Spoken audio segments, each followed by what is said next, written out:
Hello and welcome to Wine and Design, my dear friend. I'm so excited that we're doing this together tonight.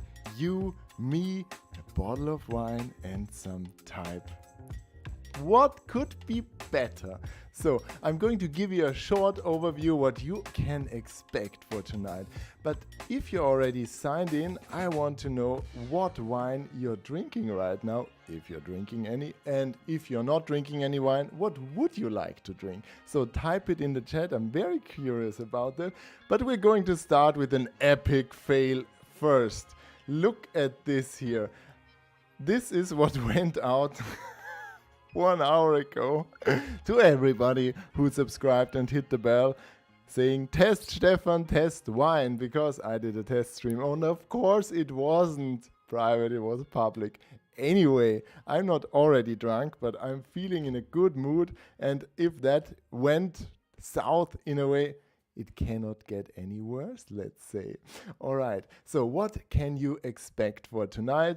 It will be a fun time. We will have some nice ideas about design and wine, designing wine labels. And here's a short intro what you can expect. It is mostly I'm going to tell you a bit about the backstory, why I'm doing this at all and for whom I'm doing this, who is going to get these wine labels we're going to design from scratch tonight.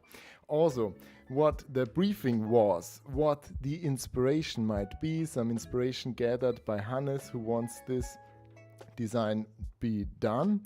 And also we are going to taste some wine together. And if you looked closely here in the background, there's already some wine lined up to try.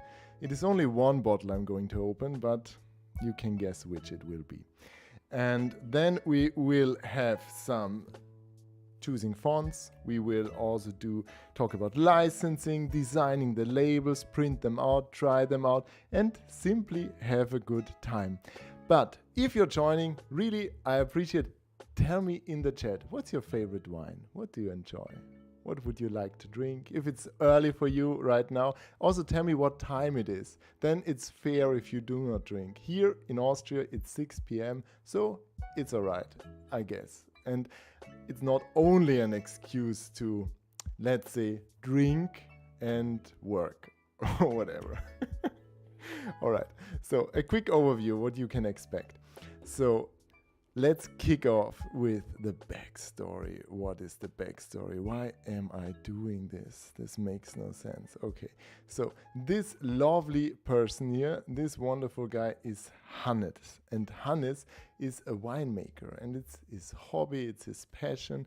And a few weeks ago, he approached me because I did a design for an e-label service. I'm going to open this up here. It's done by a friend, by David.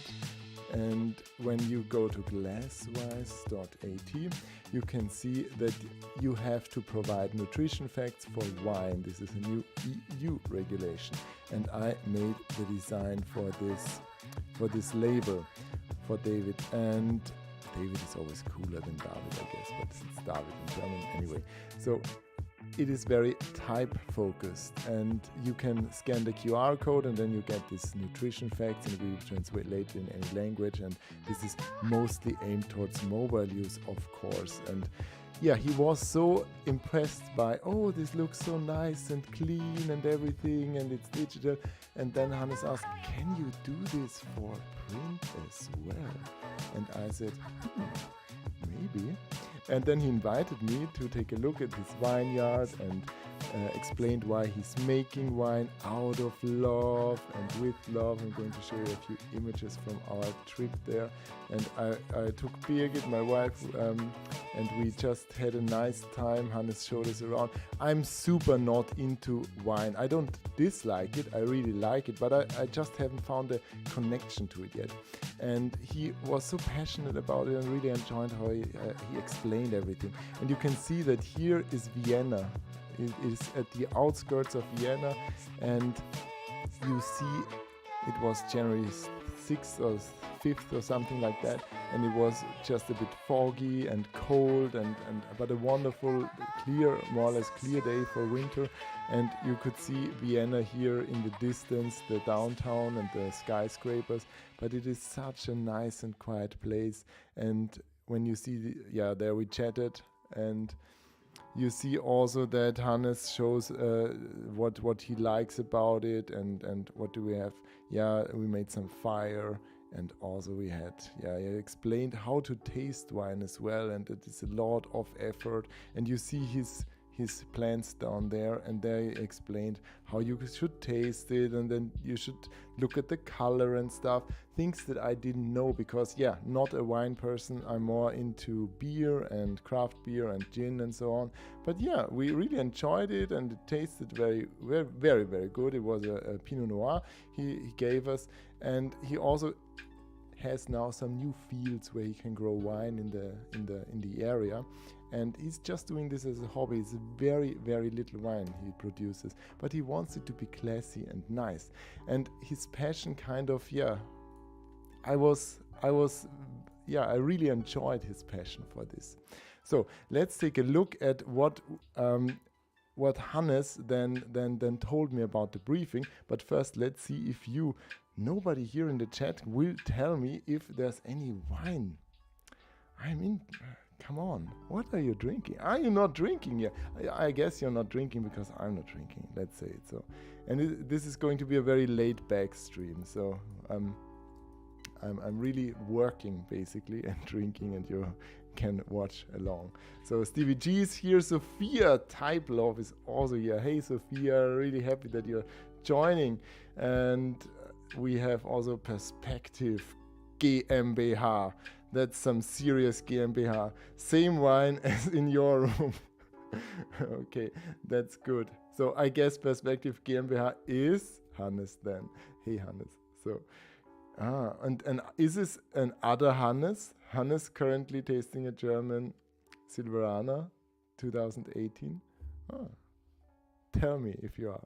Tell me which Hannes is which.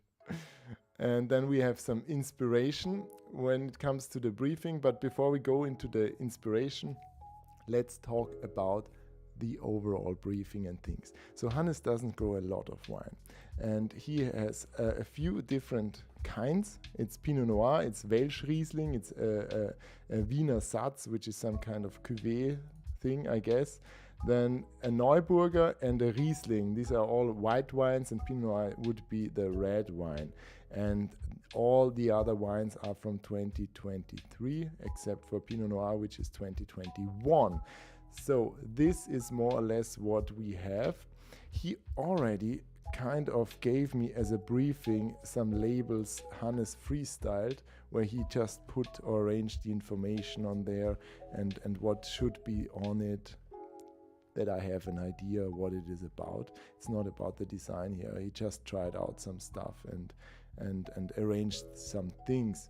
But what's curious here, or interesting, what struck me is that what's very important to him is this the area where the wine is grown. It's the field, the specific field, or the location. I'm not sure how it is in English. It's something very Austrian. I found out the term is very Austrian, Ried. And you have in Vienna, Hannes told me, around 100 different of these locations. So you can tell this wine grows here or there, and then it might taste different because the soil is different, I guess. And it just shows this connection to the area and everything. So this is something that I really appreciate and like about Hannes and how he described it all. And he also highlights here Wein aus Wien, which is wine from Vienna.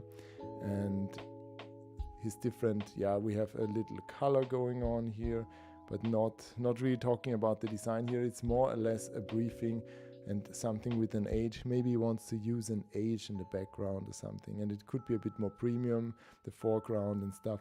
So this would be the idea then. Drink responsibly, says Stevie. Design responsibly, I say here. Then we have Dominic. Hey, I only drink Austrian wine. Oh, that's nice from you. Yeah, it's the best wine, isn't it? Yeah. We also had somebody on Instagram who said, I'm not sure about Austrian wine because she was from Italy, and yeah, I understand. And she said, but it will be fun, and I guess. So, yay! Hannes is the guy from the video. That's good. Und Perspektive GmbH is somebody else then? Maybe? Huh? Who is Perspektive GmbH? Okay, then we will continue with the briefing again. So we have a few different names. So Welsch Riesling, nice German word, isn't it? It's the longest word we have here. So we are not going to design every individual label. I want to pick the Pinot Noir because we have a red wine, and then we're going to pick Welsch Riesling because it's a very long word and it is in also a white wine. So we have these two different kinds of wines here. And then we also have, his different information going on. Yeah, so this is more or less what Hannes gave me. But now let's see what we have when it comes to inspiration from Hannes. So, because he also collected a few ideas and things. Oh, Sophia says hi to Dominic. That's nice. Nice that you know. I know you too as well, so it's nice that you know each other. But the type community is small, I guess, isn't it? So then when it comes to inspiration, Hannes collected a few very, very nice labels and designs. Just, when it comes to the feeling he wants to evoke, it should be very classic. It should be more elegant, he says. It's not something super modern or striking because he's making wine that's not young. It takes time, and it is very, very wasteful, Hannes told me, because he kind of only a few grapes only remain on the, I'm not sure how the English word is, but on the plant, yeah. So on the wine plant, only a few grapes remain, only the best grapes remain, and it's very, very wasteful. And he just makes the best wine for himself and for friends. So it's not a lot. I think it was around 400 liters or so. You have to correct me, Hannes, if that's wrong. But what can we see here? We have very typographic focused labels here. Here we have an illustration that's nice, and this looks also very official and traditional with this stamp and everything, and this script font. So I think this would be a bit more over the top, a bit too old-fashioned in a sense. It shouldn't be super old-fashioned.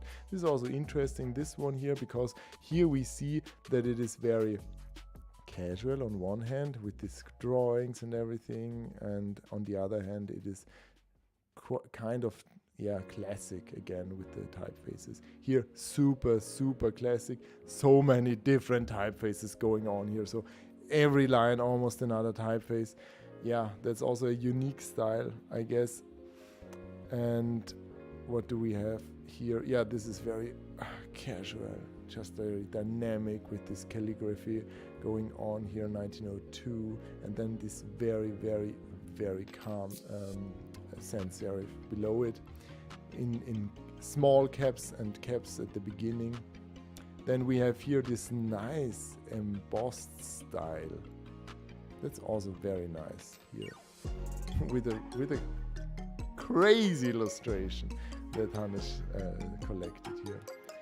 Yeah, and it seems to be very in fashion to use some kind of script font here. I'm not sure if we're going to do that, but just to get an idea. This is very different, this almost looks very brutal here with this stencil, like it was torn out of the paper, out of the label. This looks kind of old-fashioned, like 60s. Yeah. Using here Helvetica, also very dense and random a bit. Yeah, super classy here. Of course, this is Künstler script, the typeface. It is, also very common, but nice combination with this something very, very gentle and fluent, and then you have something very sober. top joke. So, same typeface here, by the way. This is also the same one, Künstler script here. It's the same. And Pinot Noir again. This one is beautiful. It is not very legible. Atzberg or something, but it doesn't have to be. It's more of an artwork. This one is cool. I like that a lot. That's the one I like most here, I guess. And then we have some others here going on. Yeah, I'm going to go a bit quicker through it. Same typeface as before, and I think this page is repeating. Again, here very, very nice script letters, some grunge letters, also different style, but all very typography focused, as you can see. I cannot judge the wines themselves, but you also see this light, this coating here, this glossy coating. And this is also something I really enjoy, because here it is very contrasting, reminding me of Art Nouveau, and you have this very densely arranged caps. In this sense here, you have also caps are the thing, it seems to be. Are caps the thing to do when it comes to wine label design? Not sure about it, not sure about it. The music is too loud, said Frank. Okay, thanks for the feedback. So I'm going to turn it down a bit. So I should look at the chat. Hey Max, happy that you're joining. Thanks for the feedback. Frank, and recommendation white wine, Pellegrino il Salina. I cannot read this, it's so small. Salinaro Grillo. All right, that's nice. So anybody recommend some nice wine, but now I will do what before we're going to start to design the thing, going to open Hannes's wine. So let's do that.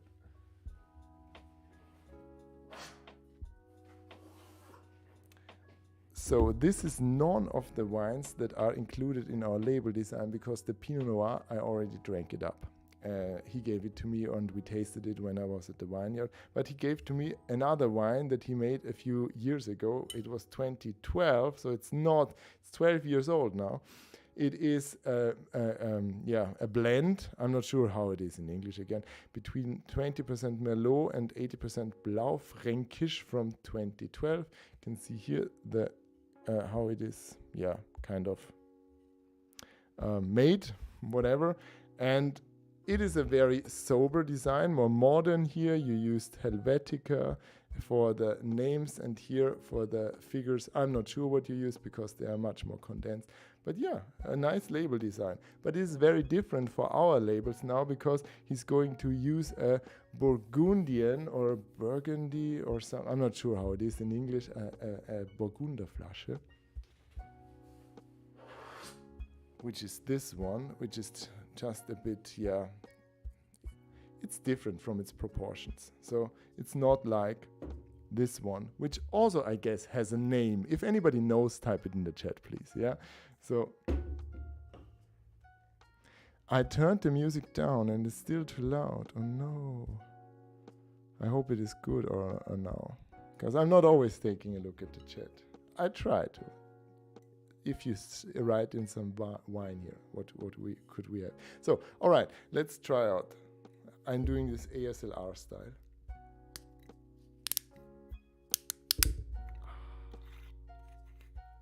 Nice. Okay. Okay. So I learned from Hannes that it should breathe some time before I'm going to drink it, and so I'm pouring it in a, I guess, not proper glass for this. So, and I'm going to let it sit for a moment. So before I'll drink it. And if you watch the trailer, I'm super easily drunk. So it will be fun, I guess. I'm closing the bottle, because who knows how I might behave.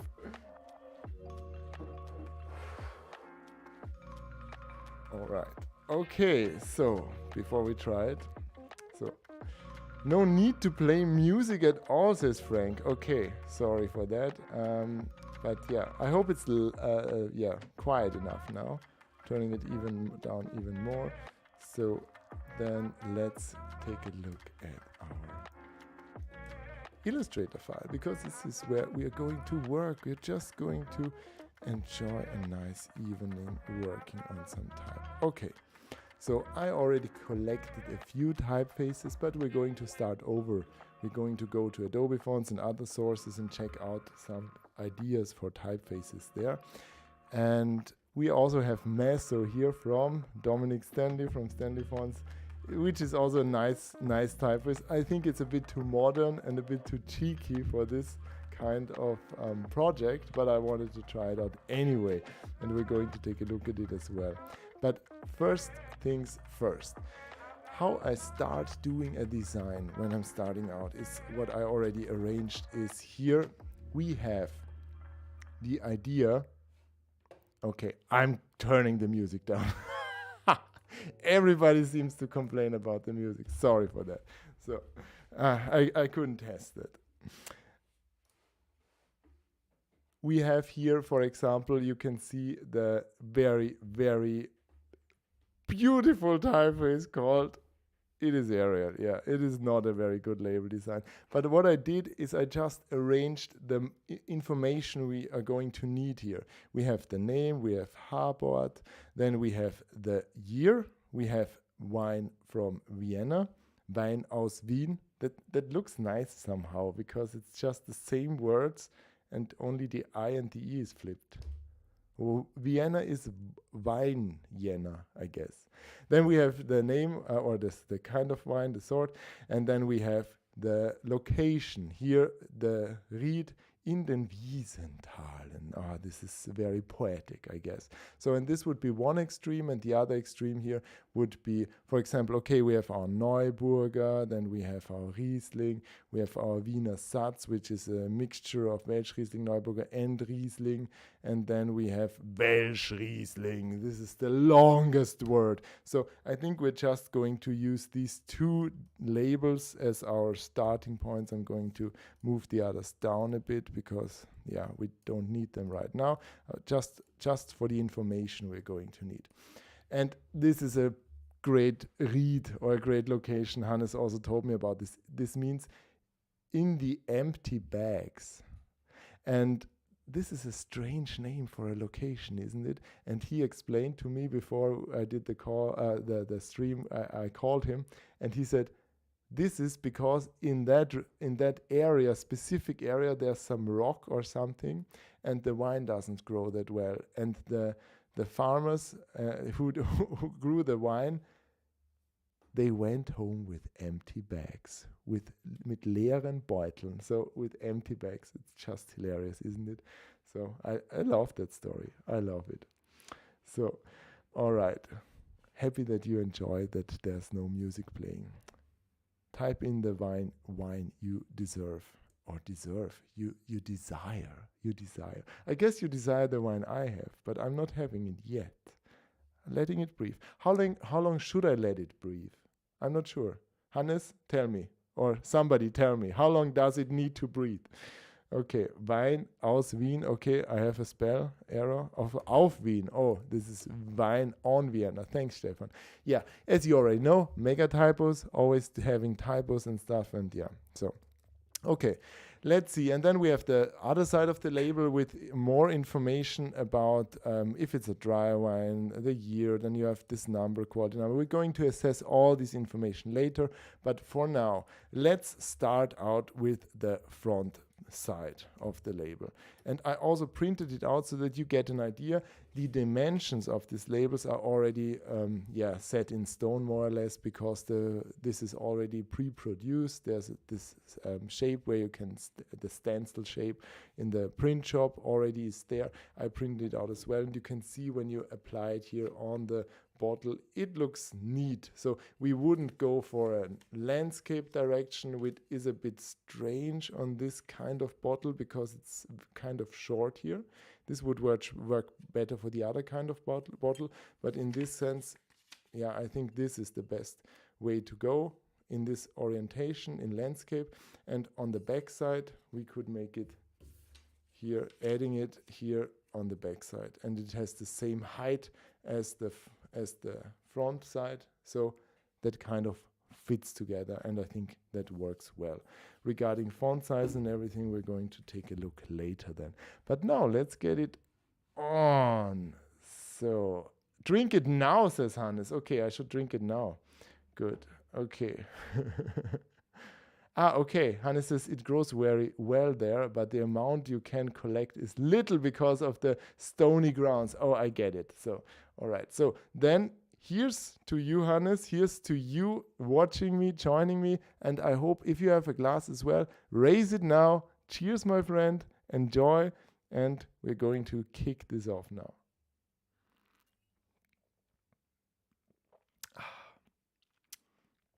I should have tasted it longer, I guess. I'm so bad at tasting wine. You told me this, Hannes. Prost, zum Wohl.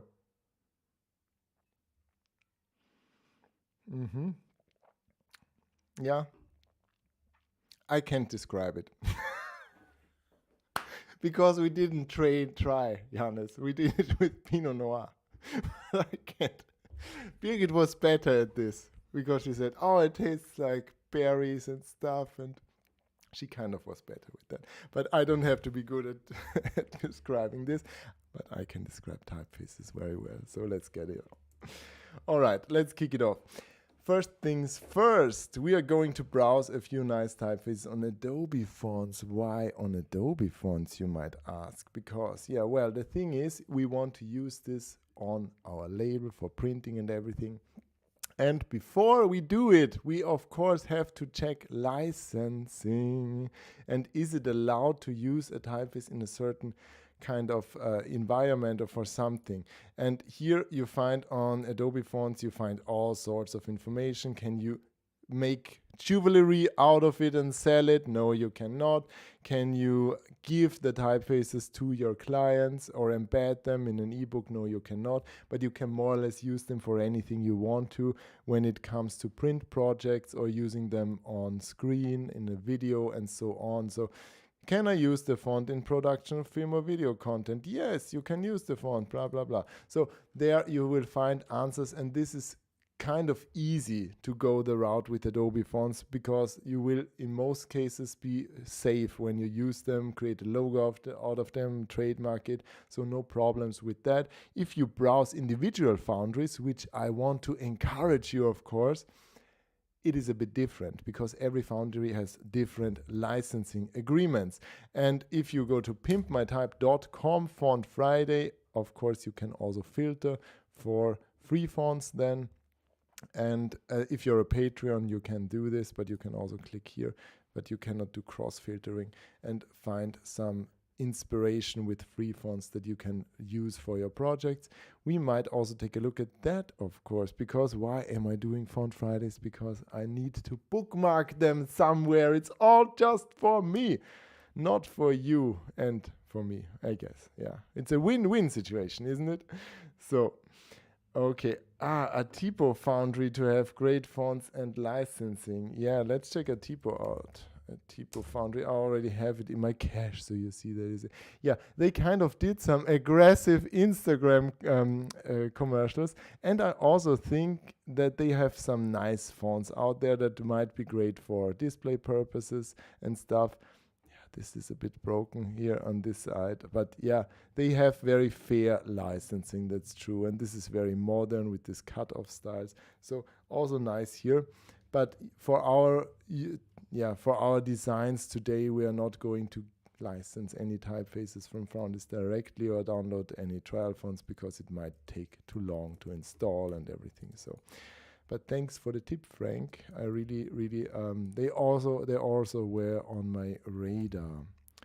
All right. So what would I start off with? Let me think. Okay. We should maybe start by copying this one here. This is where we started out with. So, and then we can go to Adobe Fonts and browse a few typefaces. Going to the home page because it's easy to install things there. And when I'm browsing them, I personally always enjoy going to browse all. And let's type in something that we're going to need, like Pinot Noir or Welsh Riesling or something like that at a reasonable size. We are looking for a display typeface. I would approach this in a way that we are starting with the big text first, so the display text. And when we check out what kind of typefaces there are, we can filter by variable fonts. We do not necessarily need a variable font here. So I will not click that. And we can look for tags and stuff. In our sense, it would make sense to make this maybe a bit, would luxury fit maybe? Clicking it here. And this looks nice here, very contrasting here. La Tienne, for example, by Type Culture or Type Culture or Culture or whatever. And this also very contrasting. So you have something that's fancy looking, but maybe not interesting or striking enough for a headline in that sense. Span looks nice. I already faffed that. Okay, so this would be something I would like to try out because it's very sober, it's contrasting. So let's try that out. I'll add this family, starting off with that one. Just writing it down here so that I don't forget that we need some span. Spam. I already had 2 sips. This looks more Art Nouveau, also nice, kind of nice, but not so sure about. Oh, this one is. Oh, the seasons. Oh, the seasons is nice. I think didn't I review that one? I'm not sure about it. I should know. I should know, but I think I did not review it yet. But it was on my list. Maybe let's see. Did I review it? I'm really not sure. Font. So font the seasons. No, I didn't review it, but I used it for a project once, or I considered it for another project. This is why it's on my mind, the season. But it's quite wide again, and it looks nice in mixed case writing, but it's not so interesting in uppercase maybe. That's the question. Do we want something that's in all caps or mixed case? And all caps always looks a bit more sturdy and confident and also more traditional because it kind of comes from this Roman tradition from all caps letters. Oh, this one is crazy. Courage. Crazy courage. I want to try it just for the fun of it. Courage. Okay, so we have span, we have courage.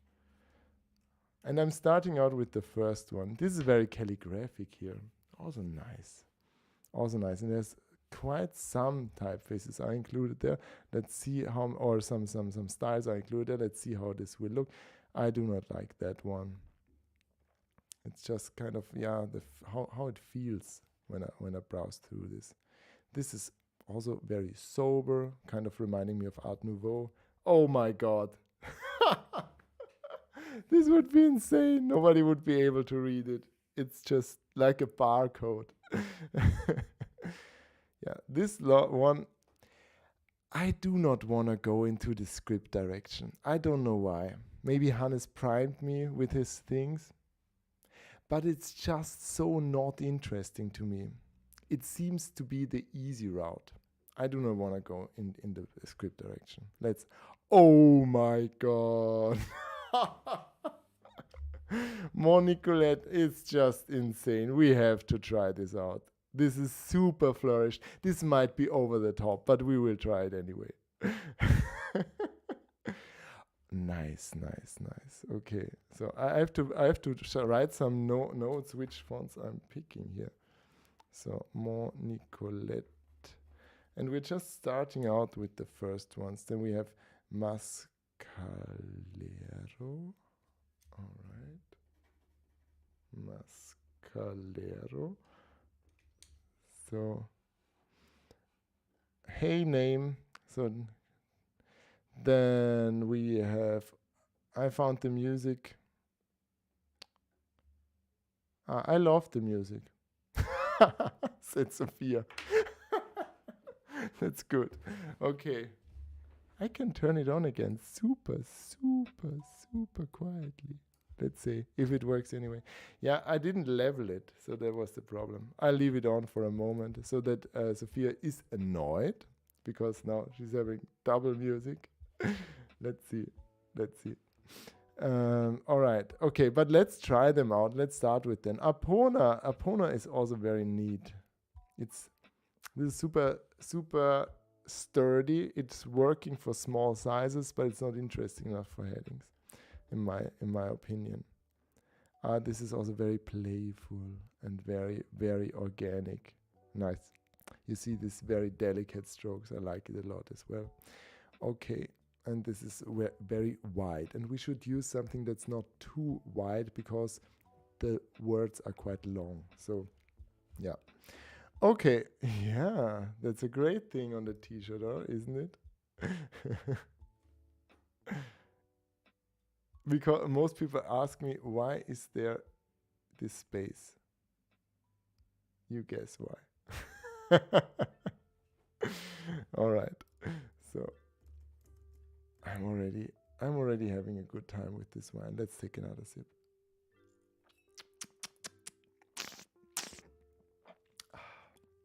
I think it tastes better the longer I wait. It's still quite heavy. It's quite heavy. Yeah, Kerning. And it's also no typo in there if it wasn't current, isn't it? All right, so it's super, super, yeah, subtle everything. If anybody sees it, everybody will suffer. Okay, but let's kick it off with our type selection now and see what I already have. So we have here Cinet, which is the typeface I already picked in advance. This one I wanted to check out as well because it was very calligraphic.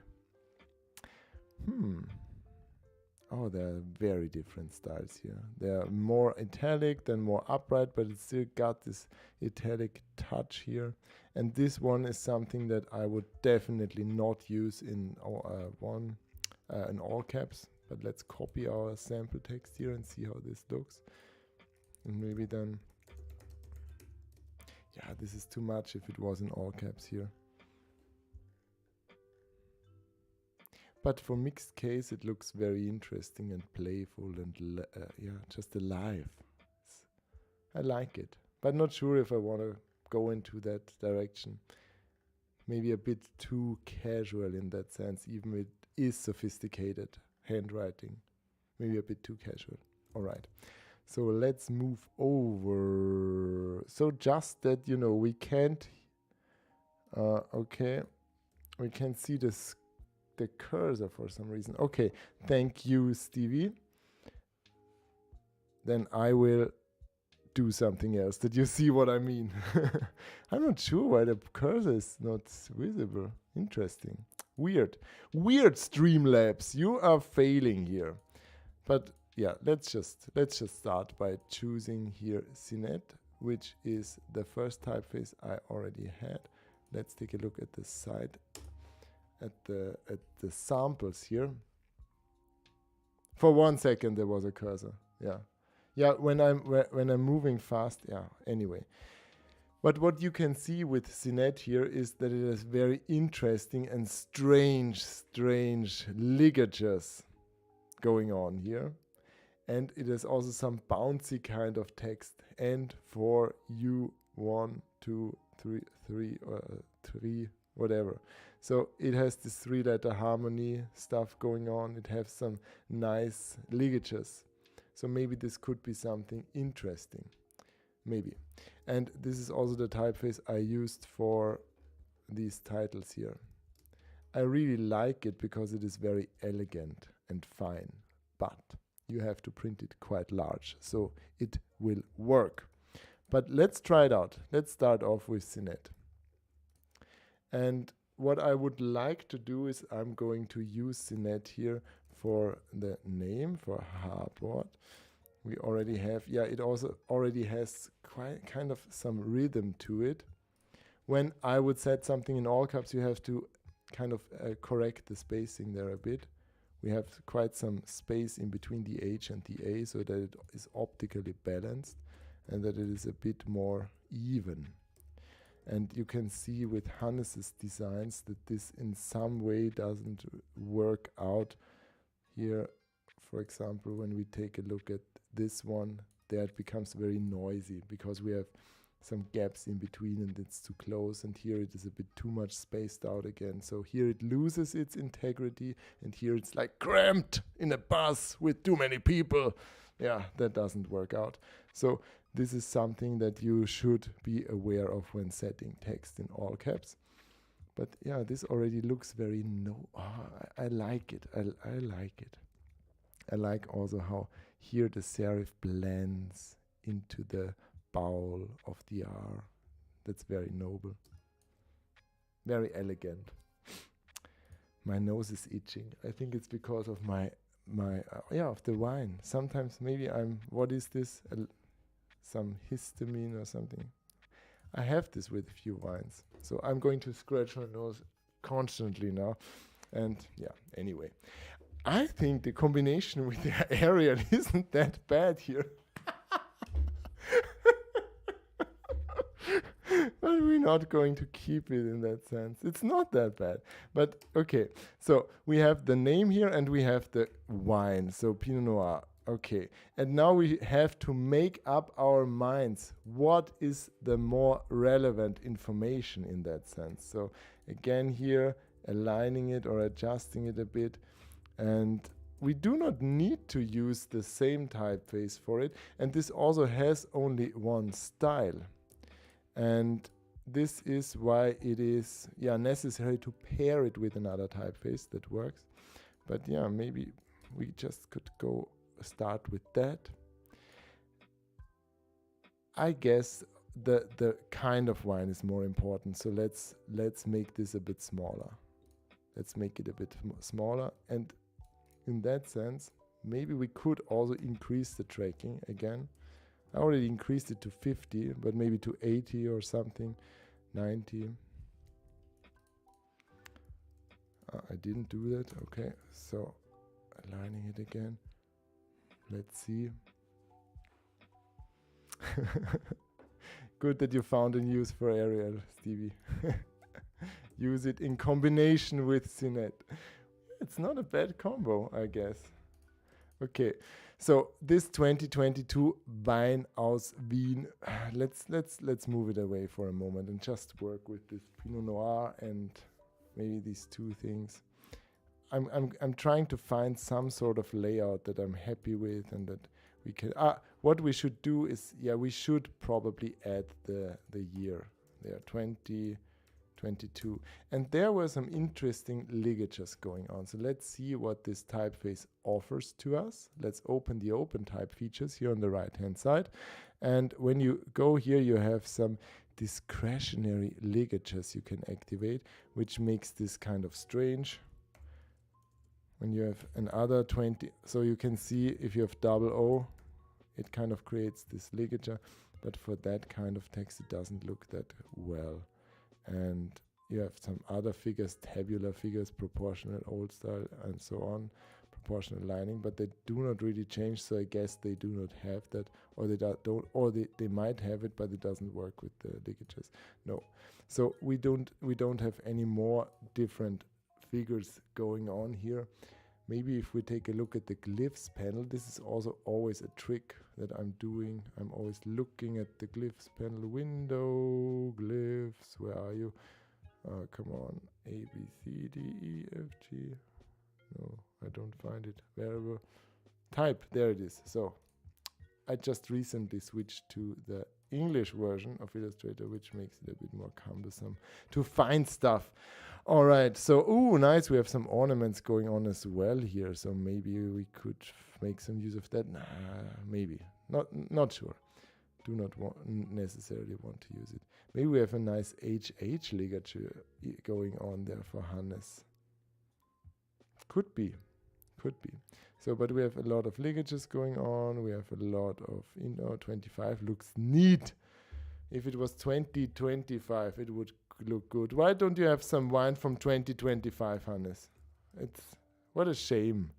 Can't you travel in the future and make some wine from the future?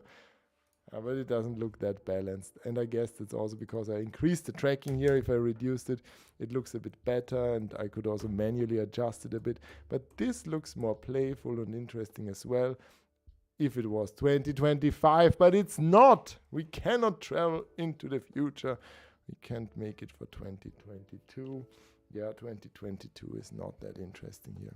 So let's stick with what we have here with the default figures and reset the kerning as well to it is It is optical. No, it's not optical. It's auto. It's always auto. So I'm always mixing things up here. But you should don't use optical. Use auto. Or use auto. I'm not sure. Tell me if you know. One is overwriting the kerning table that's inside the font, and the other is using it. Is it auto or is it optical? Tell me in the chat. I'll find out later, but now I have to sip some wine. If you just joined, do you have some wine that you're already drinking? If you have, tell me in the comments. Nice, nice, nice. Maybe I should drink some water too, so that I'm not that crazy. We're already 45 minutes in and I haven't designed anything. I'm just rambling around. I think the stream is going to take forever. I'm taking off my shoes now. It's more casual to sit when I'm scratching my nose. All right. So what do we have here? 2022. Okay. Pinot Noir. Meh. Not sure about this one. Do not really like it. Do not really like it. Maybe we need something else with that number. I'm not happy with it. And then we have the reed as well. We need another typeface for that in combination. But before we continue with that, let's try the other typefaces we have, just to get a feeling of it and arrange stuff. And what I also do not really like about this is that here Harbord is very delicate in a sense. But Pinot Noir, on the other hand, is very sturdy, and this is because, yeah, it is such a big difference in size. But we have to make up our minds anyway. So let's try out the other fonts. Let's try Span. Time for some Span. Okay, this is much more condensed. Oh, you see, this is very different. If I reset everything here, so setting it to 0 again, and Matrix uses the kern of the designer. Okay, let's use Matrix. Thank you, Dominic. All right, there we have it. And it should. It looks better then. Looks more even. If it's well kerned, of course. In that sense. They taught me to use optical at uni, and that's what I've been doing ever since, Stevie G. Bad for you. That's why every project failed, I guess. We're cousins. It's okay. I'm just picking on him. It's not everybody. I mean it. So I'm not mean to you if you type something in the chat. Only to Stevie G, who always has the honor to test the stream in advance. If it's not, yeah, as you saw, yeah. A public test, as it was. This is very close to the other typeface, but it is a bit stricter. And it's also more contrasting, you see. This is much more delicate. This is a bit more confident. The combination still is not... It could work in combination even, but I do not want to combine it. I want to decide for one. I always try to use as little typefaces as possible. What do we have? We have italic as well. No, that's not. Okay, so just to get an idea how this might look, also centering it here and making this a bit smaller again. So, okay, let's just do some other ones. Just getting the idea and feeling of it, and then continue. Courage. Let's have some courage here. Oh, this will be wild. I remember. Oh my god. Oh my god. This is insane. This is contrasting, isn't it? But it's cool somehow. This is nice. Very different. Very different.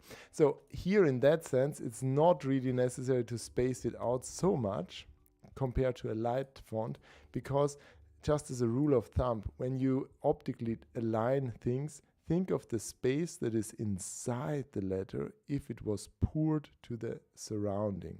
So here, this counter is super, super tiny. So it's not a lot of space needed around. And it still looks optically balanced in a sense. So, and here it's more light, so you need more space in between it. The narrower it is, the less space it needs. The lighter is, the more, and the wider it is, the more space it will need to be optically, even. What I do not like about this here at the A is that it seems very, this one's an alternate character. Wild. But here, this kind of optically seems smaller than the other letters. And I do not like that. No, I had here, this is not, this is, okay. We have some small, interesting. Okay. Oh, this is too tight here. Something's off here. Oh, it's also skewed here. As I see, it's 110%. Oh no, we don't want that. Do never ever skew text, even if it is for 0.32%. As I see here, it is, oh my god, that's all horrible. Something happened here in the settings. I understand if you leave the stream now, okay? This is all even. Yeah.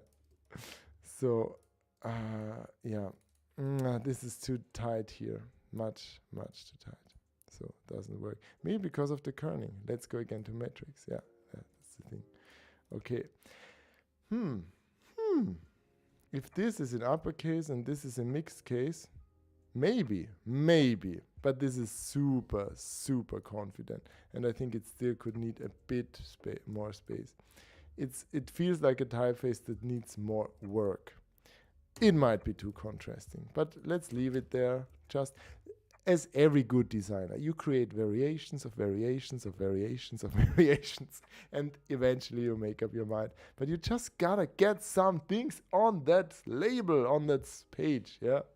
What about variable type? Would you skew that? No, that's the thing, Laurie. With variable fonts, it is not that. It depends on the typeface, and there you can change the width or the length of the ascenders or the angle or something, but this is inside the set of the design. So it is inside the boundaries of the typeface, and not every typeface will be able to, or it will not be able to adjust the width of any typeface. So in that sense, it is designed to be adjusted. Not, as I said, not every variable font comes with a width axis, for example, and then it will not be skewed. It will not. The problem with skewing typefaces is that the stroke width is not naturally adjusted. It's just distorted in that sense. But with a variable font, it remains the same thickness or optical balanced thickness of the stroke. We can take a look at an example later maybe. But let's just continue with that, hoping that helps. Let's continue with the other typefaces. So we have Mon Nicolette.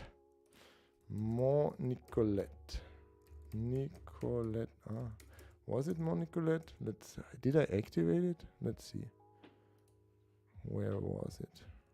Maybe here. Oh, now I lost everything. Everything's gone. Oh no.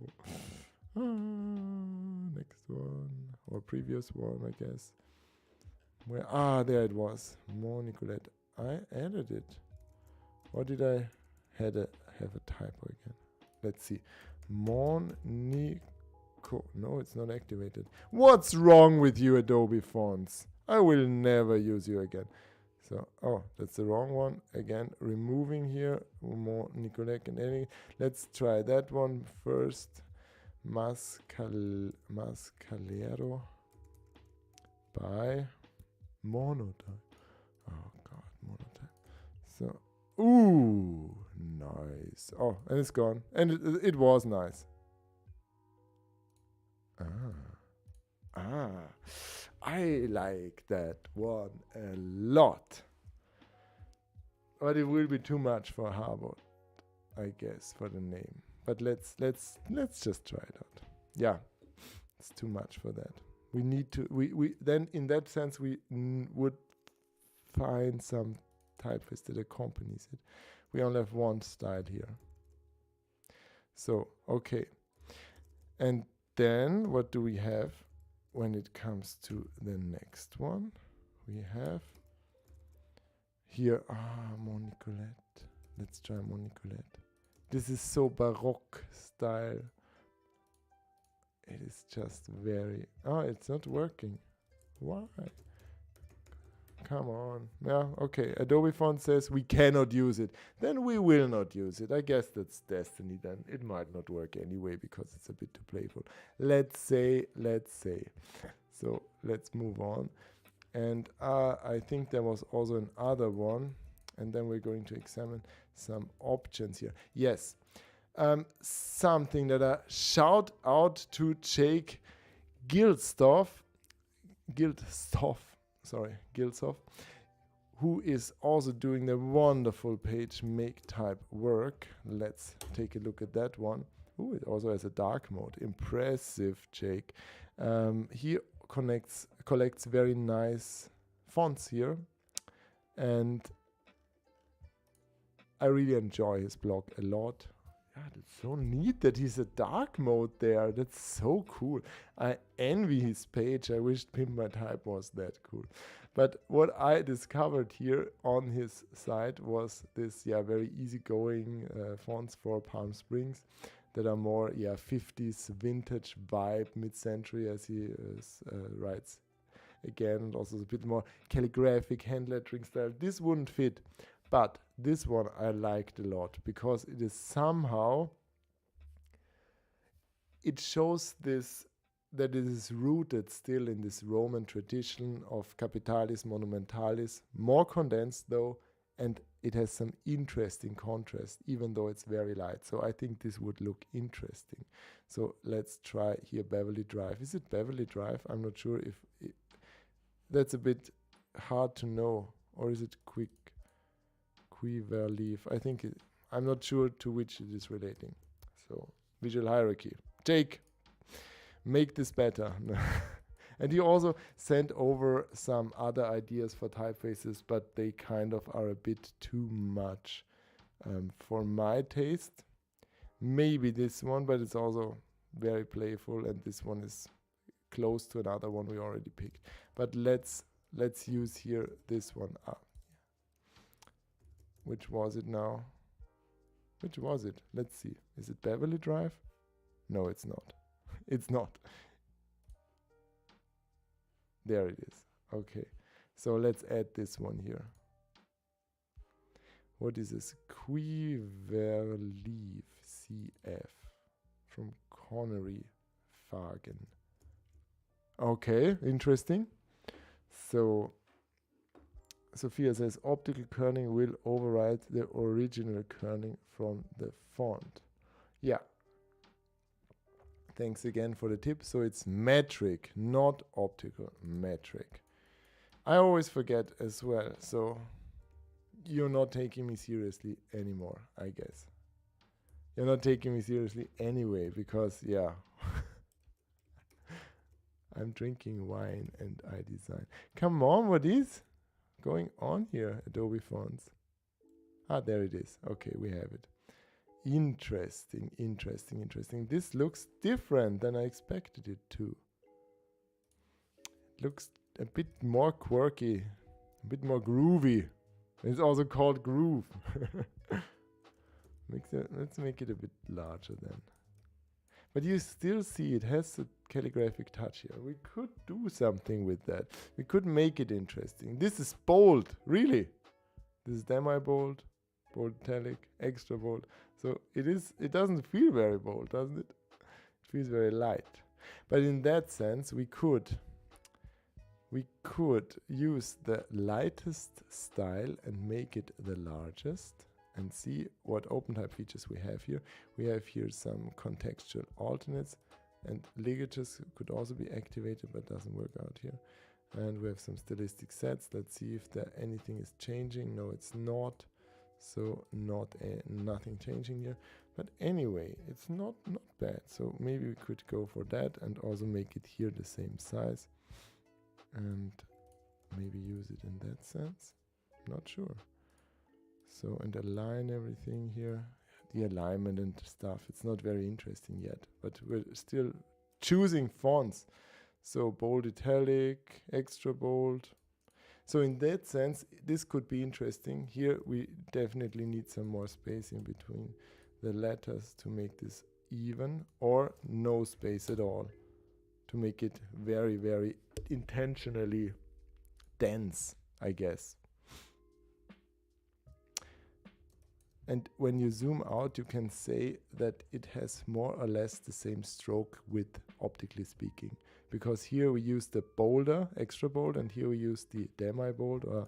So it kind of balances out somehow. But I think it's too tight here. Not sure about it. I'm not sure. And in that sense, it's a bit too even now. Not sure about that one.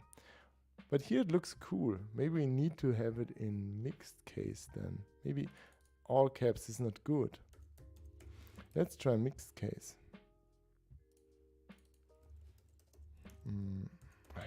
It's nice. It's not bad. And if it's a mixed case, it can even be larger.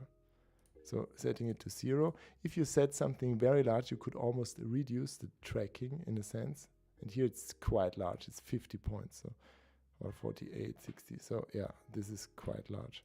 Welsh Riesling will not work that way. Welsh Riesling. But the G is nice, isn't it?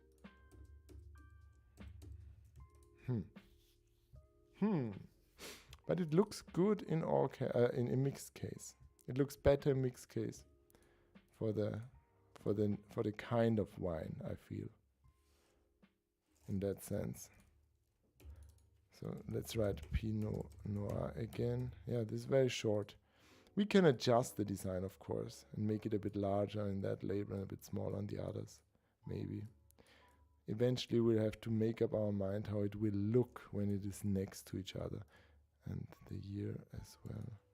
And if it's center aligned, that's always the question. It's very classic, but also not very interesting. It's very, yeah, expected in a sense. Maybe things that could connect here, stuff.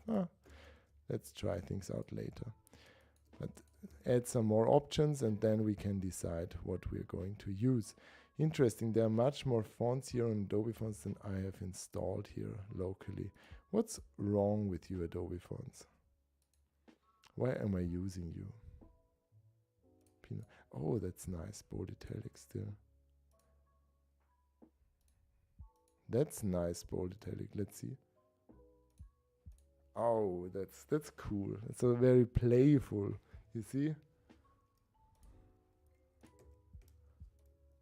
Maybe let's do for that. Let's see. Okay, next one. What do we still have? We have here, I think we could assess what we already have and maybe think what we should work with or continue working with. This one is still very delicate and beautiful. I like it a lot still. Maybe because it's the first one I picked. Not sure about that. And the other thing with that, there was this bouncy style. Let's see if we can switch to that one. Which was it? There was this 3-letter monogram, Center's monogram, fancy title case. No, it's not fancy title case. It is opulent title case. No, it's also not. I'm just trying out here open types, feature settings, frames. Oh, this looks insane. That's too much. That's too much, isn't it? Oh God. No, that's not the thing we're looking for. Opulent title. Oh yeah, there we have the ornaments, the frames. Okay. And okay, this is only interesting. These are only the very condensed ones.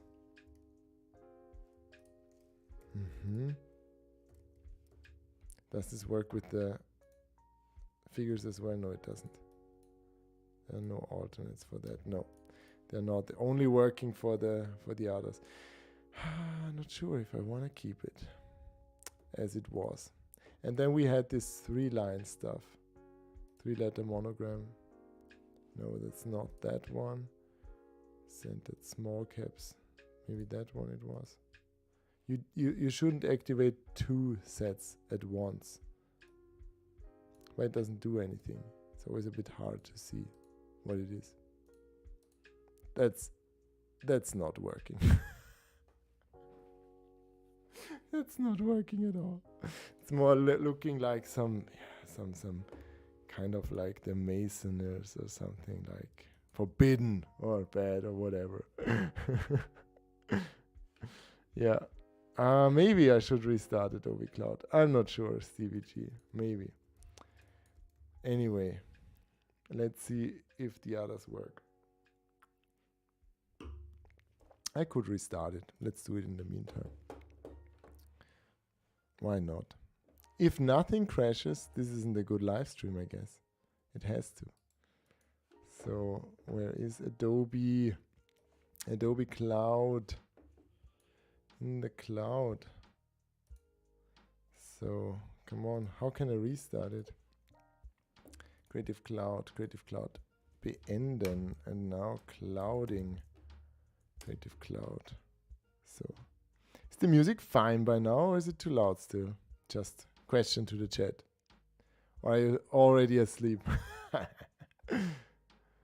So okay, now the cloud is up and running in the cloud. Is it there? Yeah, it is. Okay, perfect. All right. Yeah, this one is much too strict for me. I wouldn't go for that one. I still like that one. This one is, for Pinot Noir, it looks nice, but it's for Harbord, it's too much. It's too much. And this one is too contrasting again. I think we need some more options. I'm still not happy. Okay. That's good, Stevie G, if it's very much in the background. Thank you. So let's take a look at some more options. How would I filter that? So maybe we could go here. What we need is something. I want something that's maybe contrasting. We could also go for that filters. I like these filters a lot. I think Adobe did a great job doing this, because they just, back then even, it was more or less from Typekit still, this kind of filtering. The contrast, the weight and everything, the X height and so on. So it's very specific, but I would look for something serif again with high contrast. And let's just discover and explore. Back then they also had this option of, should I use it for body text or for paragraphs and for headings. They do not have this option anymore, but we will assess it ourselves. And here, the more contrasting it is, the better it is suited for uppercase. Belly is also very much in fashion right now. I see it a lot. So this one could also look interesting. Just try it out. Belly again, writing it down so that I know. Belly. Then we have something that is also contrasting, but not so much as it was with the other one. That was much too contrasting. Okay, here we are more in the direction of text typefaces. Pinot again. Nothing strikes me here. Yeah, they all look, of course, very similar now, or on the first impression. This doesn't, as they all are, I guess, more focused on body text here if I'm choosing serif. So why not going again to, let's see some more categories here, and tick off serif and tick off the others, and just go for, again, maybe, what do we have? Classic isn't an option. Still, let's continue maybe with luxury, but further down this, or a bit later. This one, Phenosense. Nice, nice, nice. Because here we have something that's more Art Nouveau, and we could use that one. That's also very different. Phenosense. And, that's Swear by Ono, of course. Have to use Swear. It's also a bit wonky and wild, and I want to try that out. Swear is neat. This one also looks very classic. No. I'm not sure why no, but no. Let's not use it. No, I don't wanna be mean to any type designers here. Oh, this is also beautiful. Beautiful. This could pair very well with a very light sans serif, with a clean one. So Rosella could be interesting. Let's use Rosella as well. Rosella. And yeah, the others are more or less what we already had. Hey David, Prost. Cheers. Cheers. All right, let's take a look at Illustrator again. I'm saving the file, which is also a good idea. Today I worked on a project for a client for some cards, for some greeting cards or some invitations, and yeah, this was kind of a shocker to me, story time in between, because I worked on this file for 2 hours or something. I arranged everything, created a text in there, stuff, and after 2 hours, this moment comes up where I shockingly realized that I haven't saved it. Never. And then suddenly the feeling emerges where, oh my God, maybe the computer crashes now when I try to save it and nothing will be there. But I need to save it. What do I do now? And then I saved it and it worked out. So, but do you know what I mean? That you realize, oh my God, this could have gone wrong and the 2 hours, they are lost. And yeah, so if you have been there, post it in the chat. Yeah, let me know. So let's move on. Okay, still not happy. Yeah, not nice. Still nice. Maybe. Okay, more options. So, Fino Sans. All right. This is very... Oh, I like it. I really like it. So, okay, and in this case, in this sense, we should not optically adjust this. Why shouldn't we adjust it? Because this is intentionally like made that it is very geometric and is more becoming of a pattern. It is becoming something that is broken apart by the O, because the proportions of the letters are so different here. Yeah, I like that. Maybe we can use that. Oh, maybe. Let's see. Okay. Always save often, says Stevie G. Taking a screenshot would have saved before saving. Yeah, that's true. I could have copied the text from the screenshot then. That's true, Max. Yeah, you're right. I should have done that. But it's, yeah, all went well. All went well, luckily. But yeah, it's like when you realize, I don't know, that you almost died, but then you didn't. A dramatic comparison, isn't it? Okay. All right. So then 2022. Okay. Yeah, maybe. But then we could set this very densely, and we could maybe also use here, which is not typographically correct, but it looks just very cool. In that sense, it would be fair. Nice, isn't it? Because we still have some 20s coming up. It's not like 20, 0, whatever will be gone soon. Because Hannes, I guess, won't make some wine that's from 122. So, yeah. In that sense, you could use the O instead of the 0, because it's more of an aesthetic thing. I like that here. It looks great with Pinot Noir, because it kind of breaks apart. One of my favorites so far, my friends. Okay. So moving on and looking at swear. Let's swear a bit. I sweared a lot before this stream. I need to get up in motion, pump myself up and do something before the stream, get on fire. And how did I do that? I listened to Font Forever by the Baby Shambles. Yeah, I just like that. I just like that one. It got me in the right mood.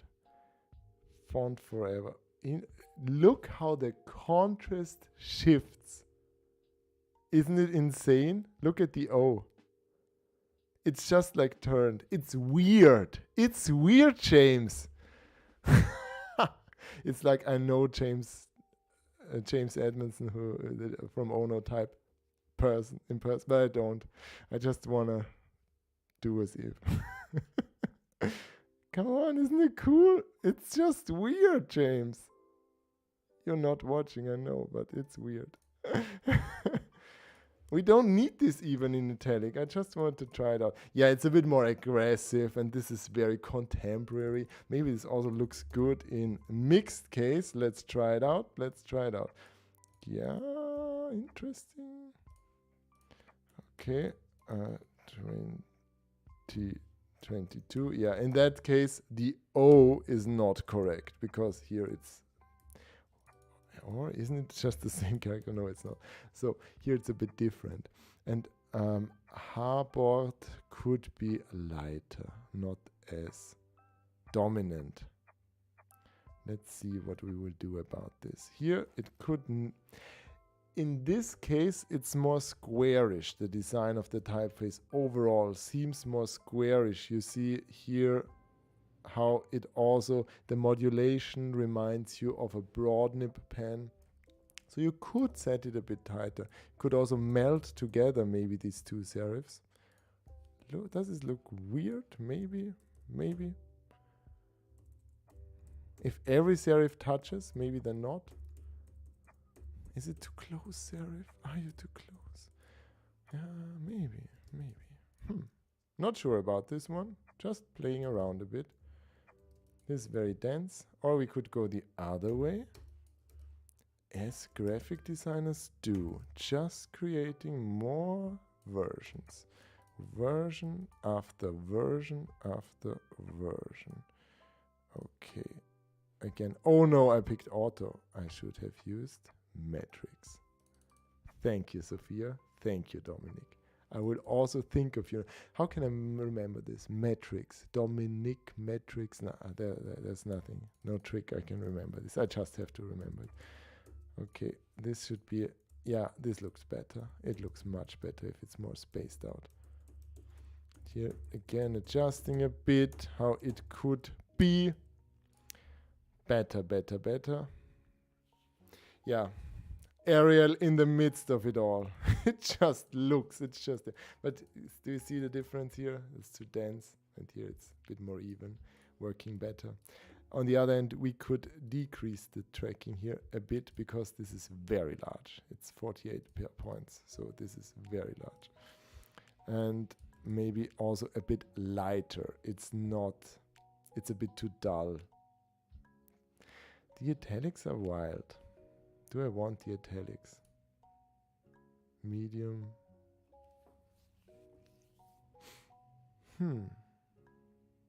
Let's try that one. We don't have so much weird stuff going on today. I'm being so sober, even though I'm drinking. Design responsibly, as Stevie G said. Design responsibly. Don't drink and design. Well, that's exactly what I'm doing tonight. So if you just joined me, tell me in the chat what wine you prefer. I'm drinking today a nice, what is it? 80-20 Merlot Zweigelt mixture, blend, cuvée. How is it in English? I'm not sure. Here by Hannes and a friend. Karlmann, Mr. Karlmann and Mr. Hannes. I don't have the first name. Harbord Karlmann. Yeah. All right. Cheers again. Still at the first glass. All right. Let's continue with the design. I don't know how long the stream will take. I seriously don't. Just saying.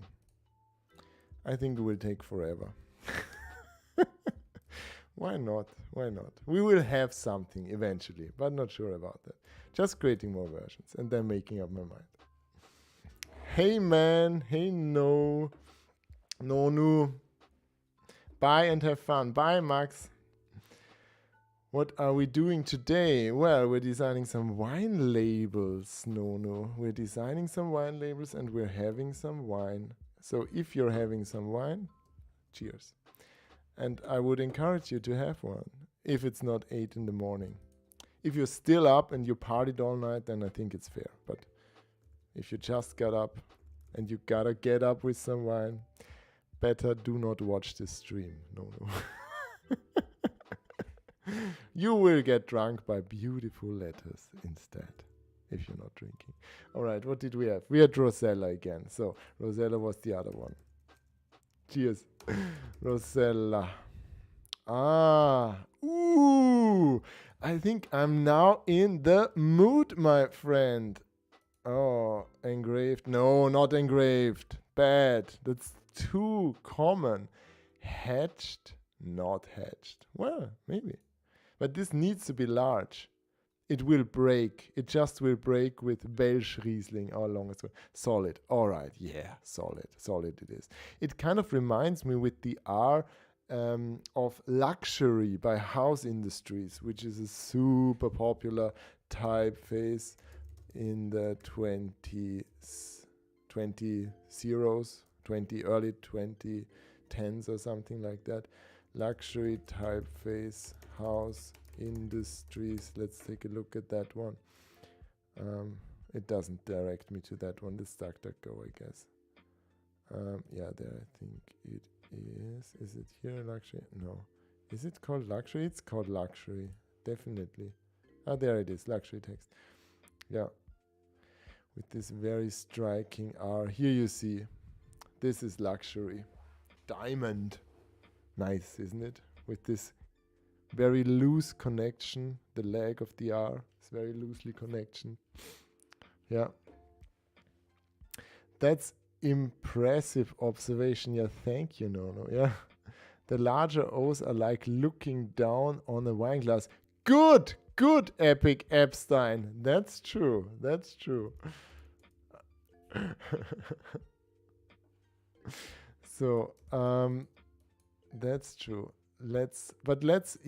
What made me pick Rosella was this very interesting deco style. So let's do that one. It will break with Welsh Riesling, I'm sure. But yeah, why not? We can make this a bit closer. And here again, I do not think that we need to optically adjust this in this case. Why? Because it is very light on the inside. Here it is a bit too dense. It's not that large when it comes to type size.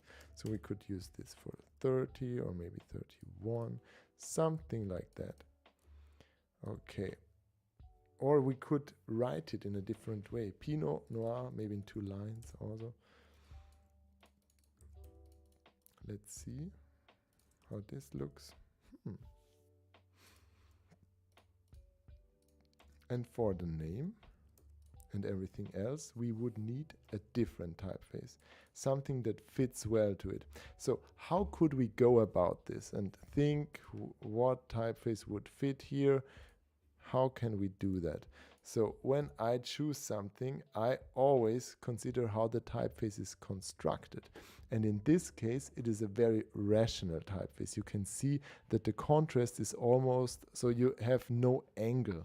You see, it is vertical, it's not angled. So you do not see my cursor as I learned, but I can show you here. So here, let's make this red or something like that, and then you can see what I mean. So you can see that this is just a vertical contrast. And other typefaces here, comparing it here, you can see this is also vertical. Contrast is to the sides. But in that case, we had some typefaces where it wasn't that sober and strict. Yeah, here it is obvious that it is angled, isn't it?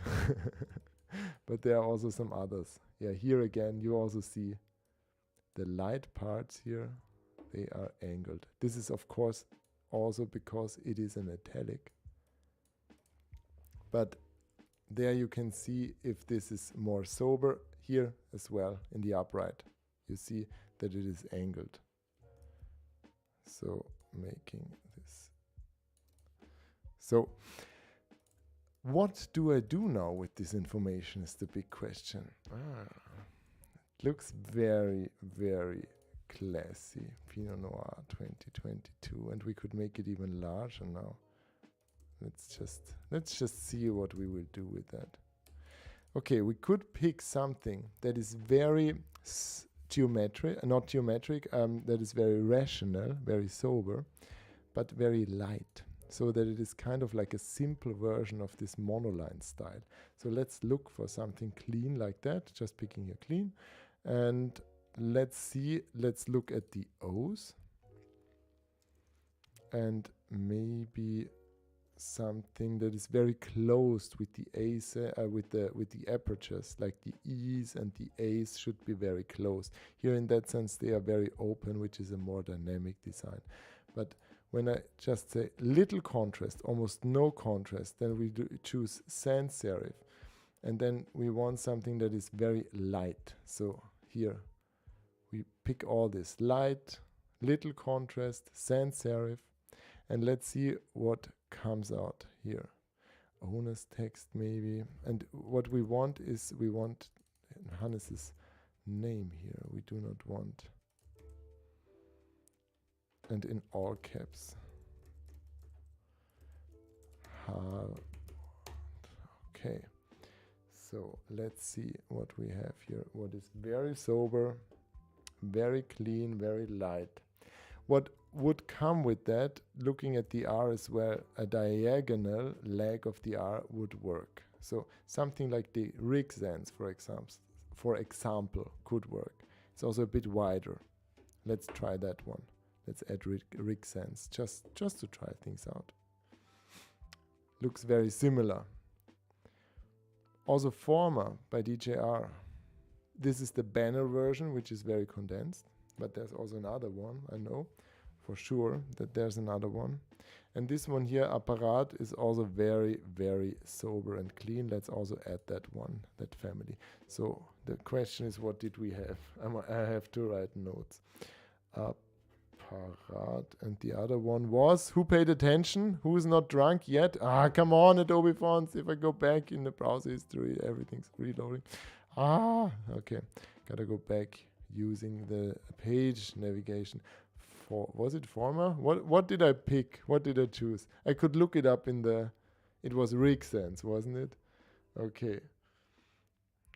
You say your typography is really bad, no? Running a bit late. Servus from Munich. Servus, Patrick. Nice to have you here. So cheers. Cheers, Patrick. I have to rearrange my camera. It's a bit angled. We are not done yet in any sense. It's 1.5 hours in and I'm not done yet. It will take forever still. Yeah, that's true. So, I'm already red here in my face. The wine is already working. I look a bit grim. I think that's the lighting as well. So, Hannes, I'm designing wine labels for Hannes, who might also still be there. If you're not Hannes, I don't take it personally. If you have to leave, if anybody has to leave. Please don't leave. But if anybody has to leave, I understand it. I get drunk alone. Eventually, there will be something. My wife Birgit just will look at the live stream if I'm still there, and then at 5 in the morning she will say, "Why haven't you come home tonight?" And then I'm still streaming. Yeah. Okay. Okay, what do we have? So we have something very sober now here in that combination for the name. I'm not sure if I like it, but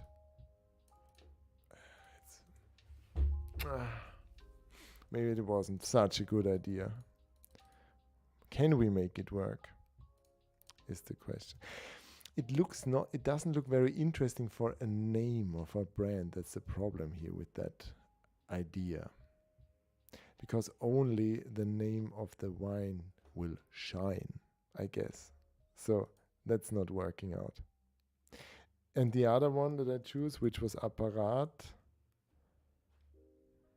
it's not about the typeface, it's about the concept. The problem is not on the screen, the problem sits in front of the screen, and it's you. No, it's me. Hi, I'm the problem, it's me. Because it's not working, no.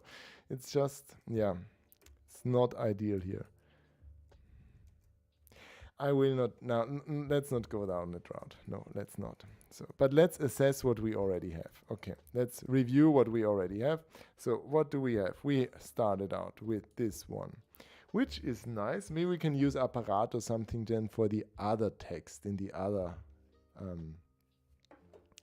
text here. But let's see that then. So we have here Pinot Noir. We have here this very dense design, this wild design where the title doesn't really work. Here, same issue. This one is super wild. Maybe there's a simpler version of that one. Let's see if Adobe Fonts has something simpler.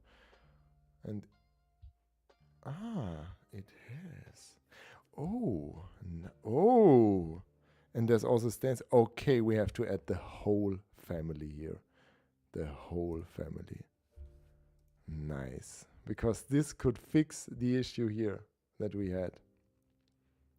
Hannes is still here, that's good. So you don't have to be, you don't have to stay. But I appreciate if you do. No. I never did such a long live stream, I guess. Well, the Christmas live stream also was quite long. It was, I think, 2 hours or something. And after that, I went to the cinema. And what did I do there? I watched Killers of the Flower Moon, which was 3.5 hours or something. That's Scorsese DiCaprio thing, De Niro. Yeah, it was a bit long. It was the only day they played it in my local cinema here in Baden, south of Vienna. Wien aus Wein. No, Wein aus Wien. Wine from Vienna. Mascalero. Come on, Adobe Fonts. There you are. Okay, that's good. All right. We have something going on here. But it's not adding all the styles here. I like that. It's contrasting. It's too dark here. Black is too dark.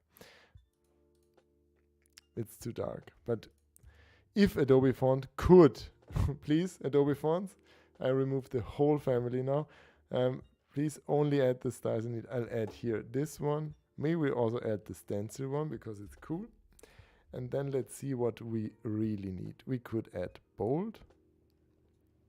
We could add here semi-bold, and then we could add light. Let's do that. And let's see what will be added in Adobe Fonts. Okay, Finosense says Epic Epstein. Yeah, Finosense is still my favorite. But also here. Fino is great. I also like it a lot. This one, no. But yeah, we're going to assess it later. So let's see. Light. Oh, yes. Much better. Okay. All right. That's nice. Okay, and then we have Pinot Noir. And then maybe we could use something here. No. But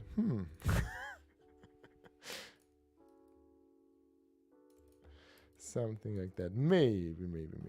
Okay. So, and then we also would need something in combination. This read is a bit tough. It's always a bit tough. And then I think we have to think about layout.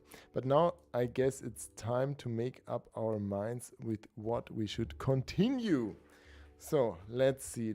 If I could make something like a poll in this thing, I would, but I can't because I can't. But yeah, that's too cumbersome to create a poll right now. Just type it in the chat what you prefer. So is it this first option one? So is it Cinet? So we have Cinet here on the left. I'm going to make a first. It's still something I would like to explore more. These two, this one is just, it feels dated. Too much dated. And this one is too wild. This one, still interesting to me. I wouldn't ditch that. Don't know why, because it's just a very different style. it has some elegance because it's very narrow and also this calligraphic touch. Not sure about the hardboard thing though. Not sure about that one. Yes, of course.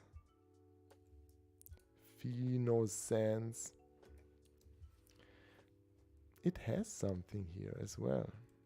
This one doesn't work in combination with hardboard, or it would be too much work for now to follow down it. And it's also very lovely, maybe a bit too playful, too gentle. I don't feel that when I drink that, but I'm not drinking a Pinot Noir now, I have to say. And it's already empty, so filling up the next round. Okay, so again, what do we have here? We have some Zweigelt, no, Blaufränkisch Merlot mixture. It's not Zweigelt, I just said something. I mix that. So it's my second glass. I let it breathe again, Hannes. I let it breathe. So, tap water from Lower Austria. Nice.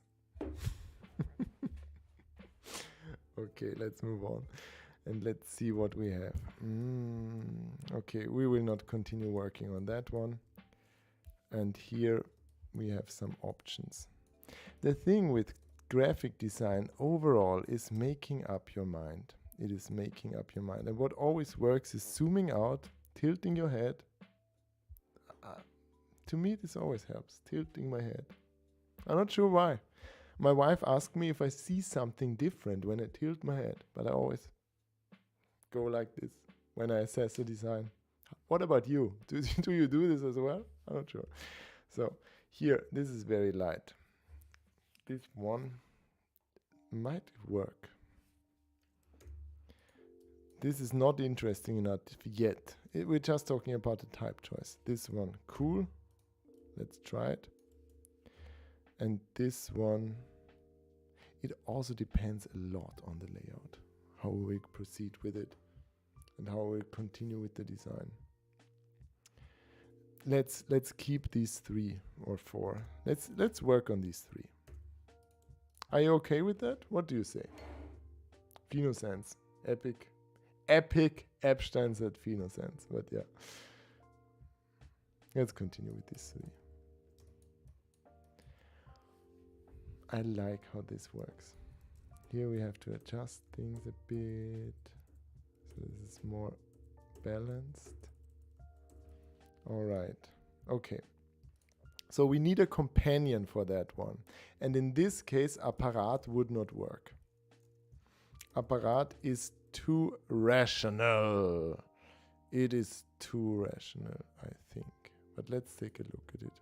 Or isn't it? No, it actually would work quite well. It could be a bit more playful, I guess, because looking at hardboard, then it could be a bit more playful.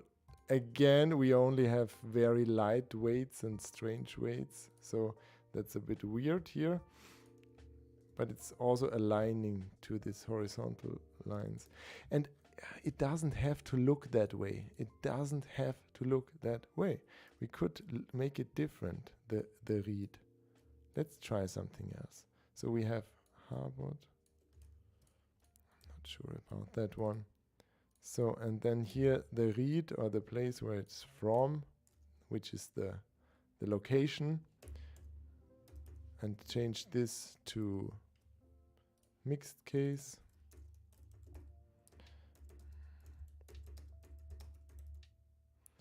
In den Wiestalen. These are very strange names, but we already discussed that at the beginning of the streets. Hannes wants to show his connection to the soil, to the terrain. It is something, it tastes different, as I learned, where it grows. I didn't know that, but it does. If you didn't know that, it does. I'm guessing everybody is more familiar with wine than I am. What am I doing here, actually? Again, I'm missing some styles here. Come on, Adobe fonts, you suck tonight. Really. But Adobe, if you want to sponsor Pimp My Type, you don't suck anymore. Please sponsor me. Seriously. No, I'm looking for sponsors for the streams and also for newsletter and stuff. So if you know somebody who would fit, I would love to know it. Write to me. You will find my email on pimpmytype.com and everything, or just insult me via messages. Something like that. Okay. Do we need to add read? I guess we should, because it's not clear what it is if we wouldn't.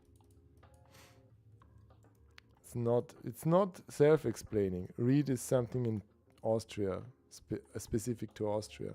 That is the location of it.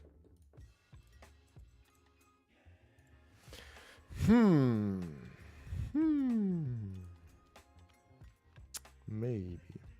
Okay, let's move on to the next one. It looks different now. Bit better. Not sure about it. Okay. Is it good? Tilting my head. Well, no. Let's just move on and try this one. This looks more promising. Yes. And here we could make this a bit more playful and maybe combine it even. Maybe set this all a bit denser. I really like that one.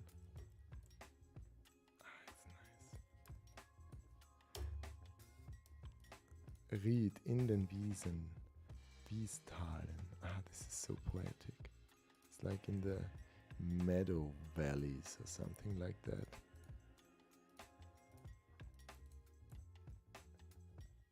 Okay, so here, what do we have here? It would be very much more prominent, so a bit more balanced. We had this read below, and then we have the name on top. And we didn't even play with color yet. Not sure if we will get to this at all today. Just exploring. I also enjoy, I really think it should work from the typefaces before we go into color. But this one looks quite balanced already. What do you think? Phenosense. Epic Epstein said Phenosense it is. So, but yeah. Let's see if Welsh Riesling works as Welsh. It has to be a bit smaller here. Maybe 40 or something. But it still works. And Welsh Riesling is from 2023. It's not from 22, as I know. And it's not from the Wiesentalen. It's not as poetic. I think it was from, wasn't it from the place where they went home with empty bags? Something like that. Yeah, in leeren Beuteln. That's so strange.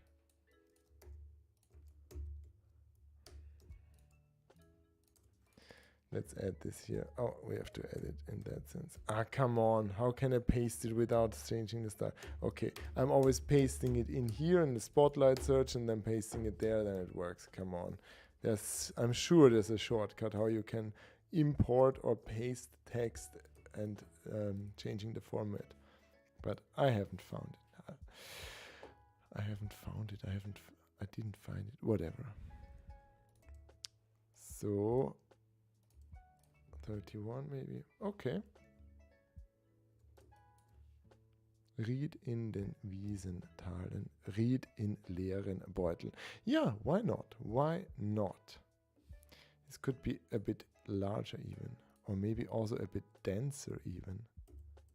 Maybe let's do -10 or something like that. And here as well. Really make this tight. Make this dense. Deliberately. Intentionally. So, and may set it to 44 maybe. Same size here. In that sense, a variable font would come handy because then I could adjust the stroke width, but it's not that different. It's not. So working, I guess. And here as well, we could make this a bit denser, but these are all the details. Okay, all right, so we have something here. And then what do we have with the other one? Now I think I can take a sip. So cheers, Patrick, or anybody who's watching.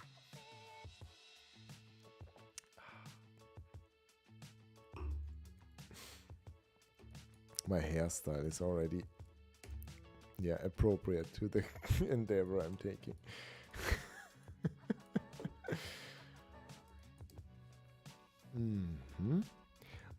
All right, and now let's think about this one.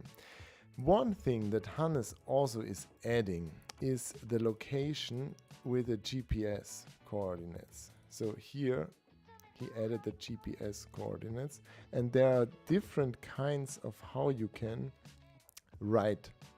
You want wine, that's good. Then take some wine, it's time. You need some fine wine, and I will be nice. Anybody knows the cardigans still? I love them back then. I need some fine wine, and you need to be nicer. Oh, there's again the wonderful typeface that was inspired by this very retro wine labels. So by Dominic Stanley. I really like it, but I think again it is too much here for our purpose or for our project. It's just super crazy, isn't it? I think it wouldn't work for our design, but it's a nice review. What I wanted to show was how we can change, the cardigans. So how we can change the coordinates, and we have different coordinates here. This page is so not accessible because the color contrast is awful, but we have different kinds of writing, our longitude and latitude, and here we have a decimal degree. I think it's not as neat as if we used it here with the degrees, with minutes and seconds, and we could also use decimal minutes. But there you can spot the exact region where this is. And if you paste this also in Google Maps, if you don't know that, you can also search for coordinates in Google Maps, of course, just by typing it in, and then it will be converted into the minutes or degrees, minutes, seconds style. And here you can see where it's exactly it is. And when we switch to satellite, we can see exactly the field where Hannes is growing his wine. So if you zoom out, you see, oh, there's Vienna, but it's really on the border of Vienna, you see here. It's very, almost not in Vienna anymore, in Lower Austria almost. So here's the center of Vienna, so really at the outskirts or at the border, at the edge of town. There is wine at the edge of town. I'm singing poorly, always. As I get more, intoxicated, I sing more. But I do not like the style, how this is written.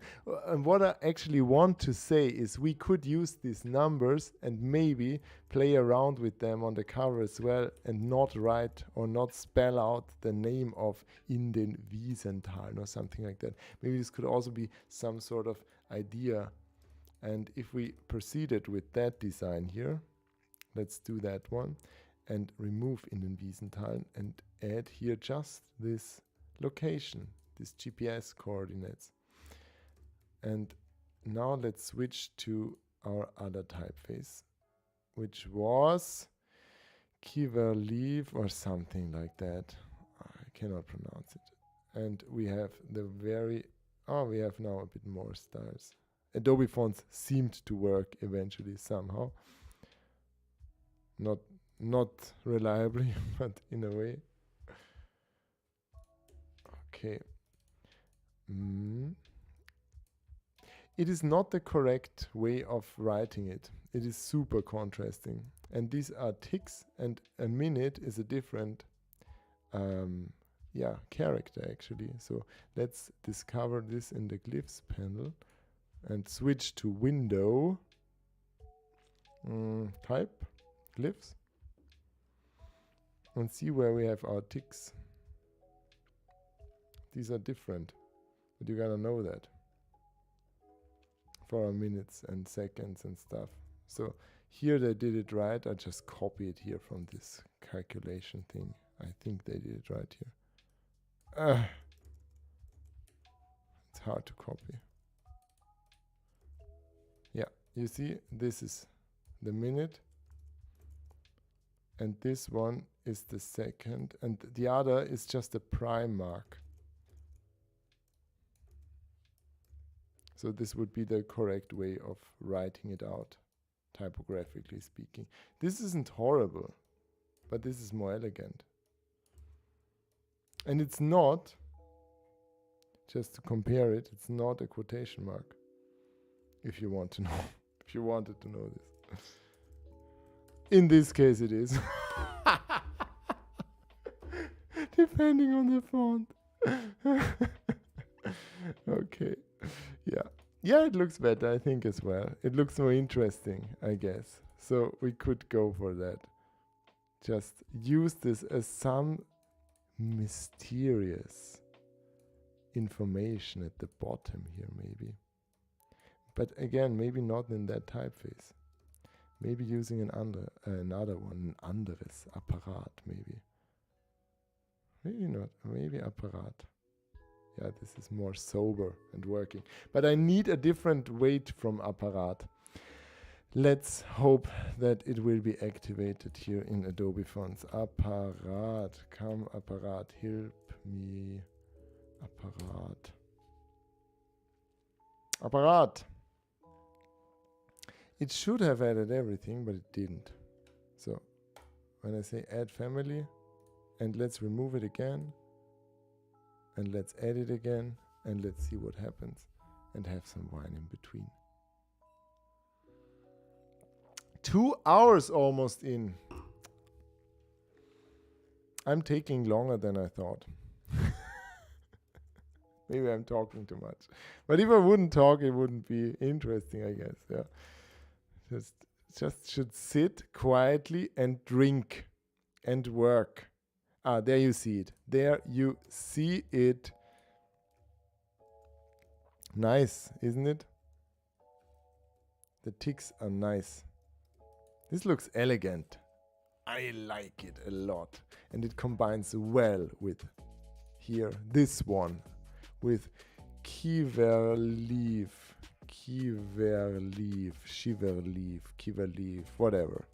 I think it pairs well because this is super, super sober and the other one is not. So let's use light here maybe and make this a bit smaller. Of course, Dominic. Always shouting out to nice stuff when I discover it. You reached out via Instagram, I remember. You can also follow me on Instagram. Please follow me on Instagram. It's Pimp My Type. If you're not already following me on Instagram. I post the Font Friday updates also there, but best way to get it is of course in the newsletter, because there you will, always get them. And on Instagram decides what you see. Maybe we could do it differently. Put it here. Ah, come on. Just as a mysterious code. What does this mean? What do these numbers mean? This Mr. Harbord must do something very, very interesting, very exclusive. I'm not sure what he's doing, but these numbers tell me. Let's type them in. And then people type them in, and then they see the vineyard. Not Martha's vineyard, it's Hannes's vineyard. Is it Hannes in English? I'm not sure. Is it Hannes in Deutsch? Hannes. No, it's just Hannes. It's Hannes.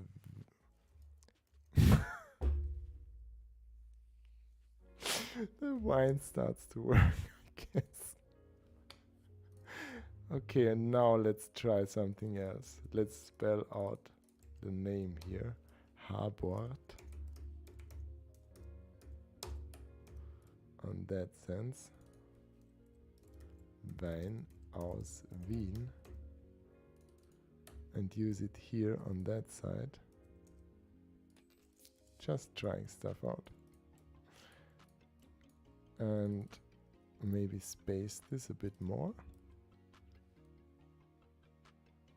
No, we could spell out, oh, I'm already, moving the camera again.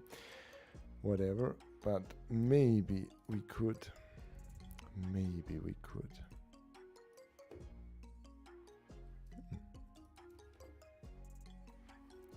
Use that.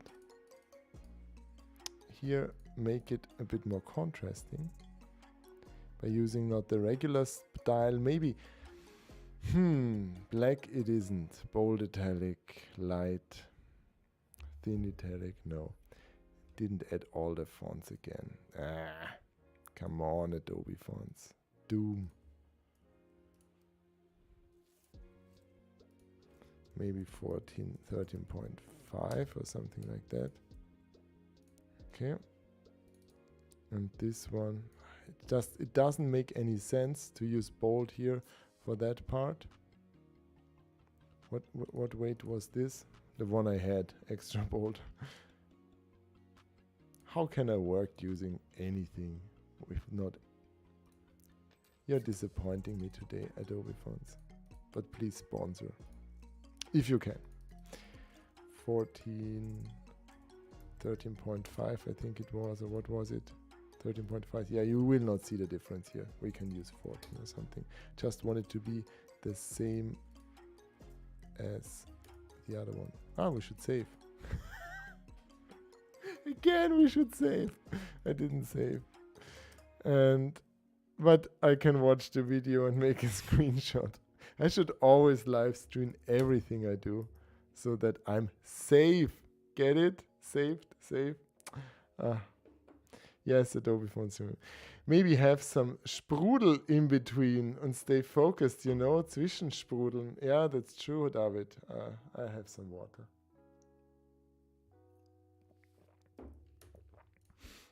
But I think that's also a nice play. You have this dark, light. Something very different, light, dark. So I'm not sure about the position of Pinot Noir, but maybe something like that. Or we could go ahead. This looks more modern still.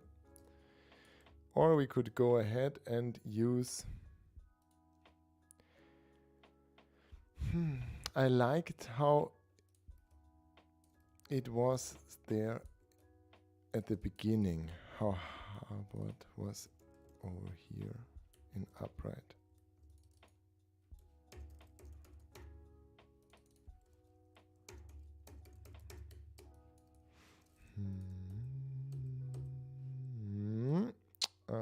Regular maybe. Again. A bit smaller. And spacing it out a bit. So, anybody else drinking wine tonight? If so, post what you're drinking in the chat. I'm curious. You can also have coffee. I'm also interested in coffee. What kind of coffee? Is it an Arabica? Is it Robusta? Is it a mixture? Is it a blend? I'm a big fan of blends. I do not like 100% Robusta. I do not like 100% Arabica. I like it in the coffee shop at times. I'm more a coffee person.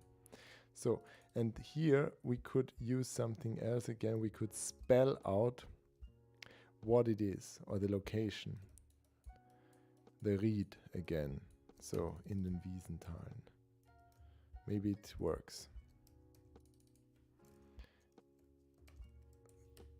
So, pasting it here. And Ried.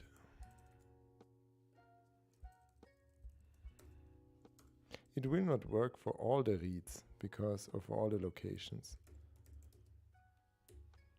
it works quite well for this one when it comes to the length of the word. Okay, and making this light again. I'm just using here the eyedropper. Where is the eyedropper? And taking this one. No, it doesn't work as I wanted to. Anyway, let's do this extra bold again. Just to differentiate, this is the Ried and this is in a Wiesenthal, and so that we know and make this 14 points and not 14.5 or 14.2 or something like that. I just want it to be more or less the same height here and arrange everything in a way on top here. Why not? Why not? Align, and moving it a bit more up because optically it doesn't align here. You see, but here in a way it does. Snap to grids is always a bit misguiding. But we have some empty space in between, and this is like surrounding our text. Not sure about it. Maybe we could use board also in the other one. Yeah, just creating styles, variations. Still, I think this one is my highlight still. What do you think? What do you think? Oh, it's 5 a.m. Wow. Strawberry milk is good. Okay. That makes sense. Yeah. I would drink something like that in the morning as well.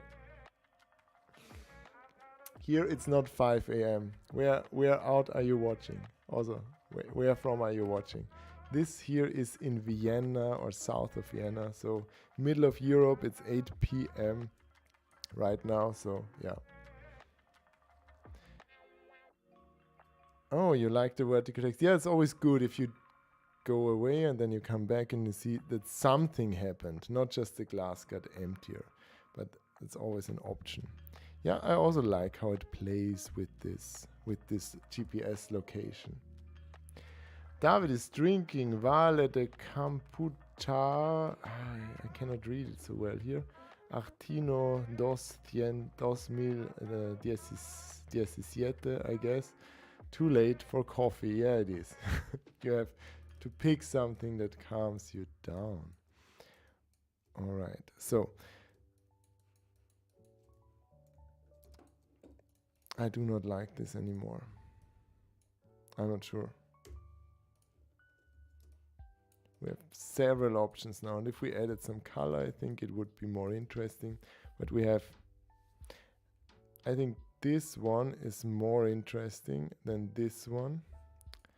It looks a bit strange that Harbord is in there.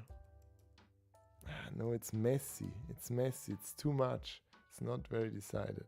Portuguese wine. Okay, I cannot pronounce it. So, all good. I just freestyled, David.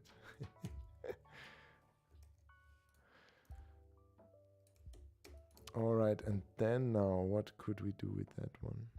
This one still looks fine, but we could make this read in a different typeface and make it, yeah, more on the bottom of the page. And here I think we need something more dynamic than Apparat. Apparat is a bit more, yeah, it's a mixture between humanist and grotesque, as it says, but I need something more humanist, something like Lato or something like that.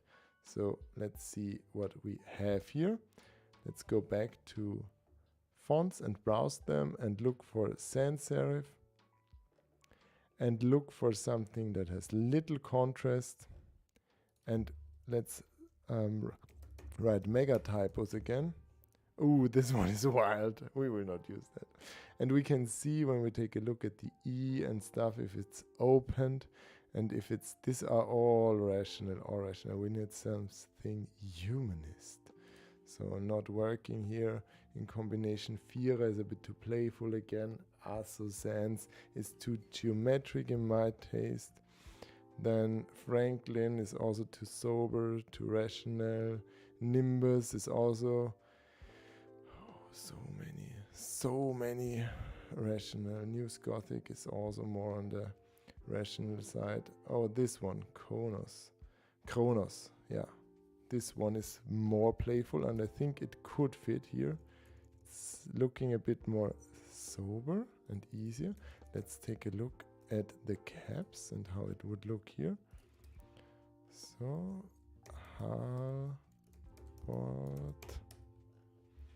how the R looks and the other things. So this might work.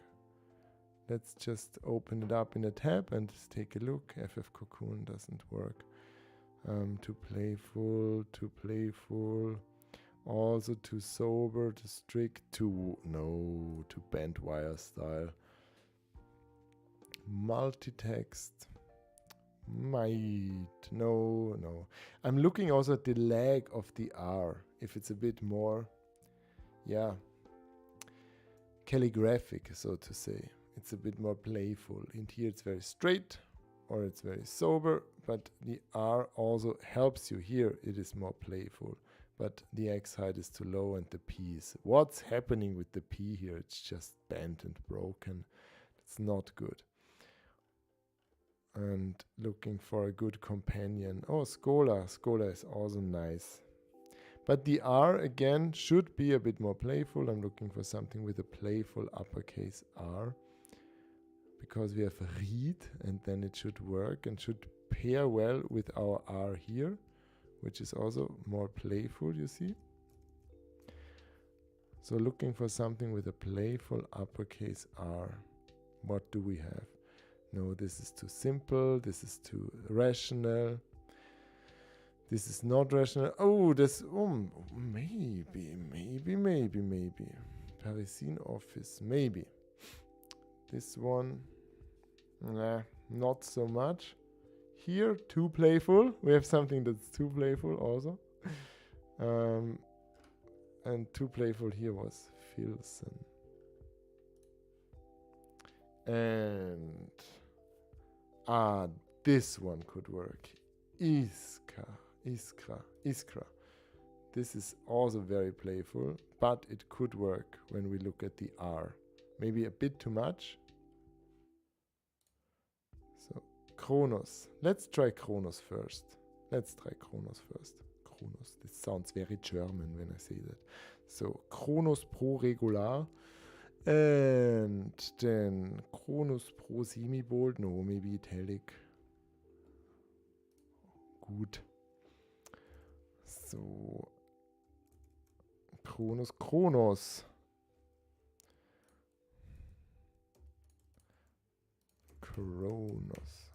Does it work? I think it's added. Yes, it is. Yeah. What I'm looking for is something where you could say, it somehow is like I hate these names. Mascalero or something like that.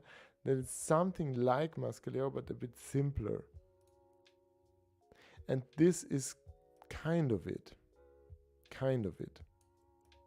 So we have a combination of various styles here. We have here. So let's put this read again in here. Read. And align it to the center. This one as well. This is very simple now. But why not? Maybe 20. Doesn't have to be that big here. It's not that important. Maybe again in mixed case. Maybe this could be in mixed case. I think we're on to something here. And here the colon.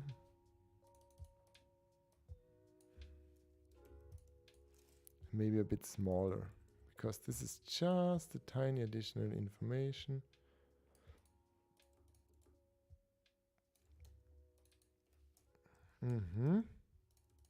Could work.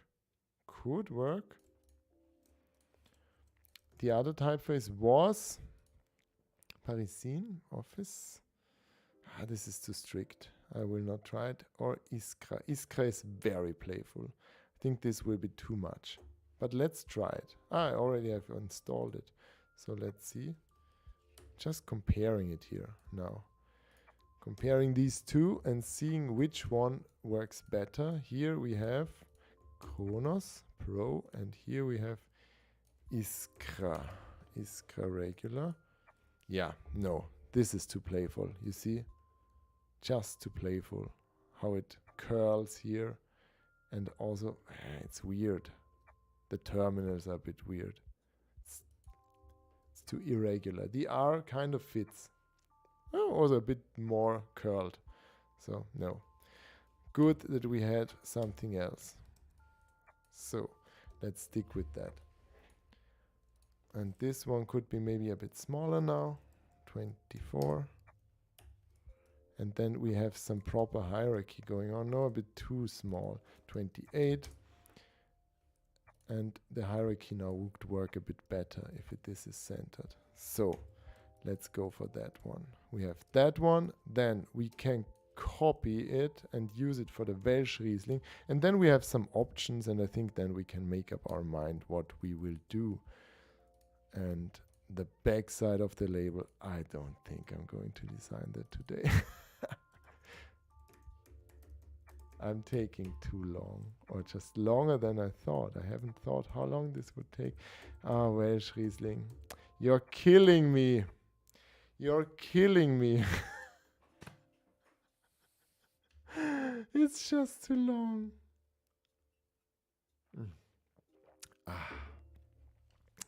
What do you think? What do you think of the Welsh Riesling? Hannes, can't you make a different wine that's shorter? Just Welsh.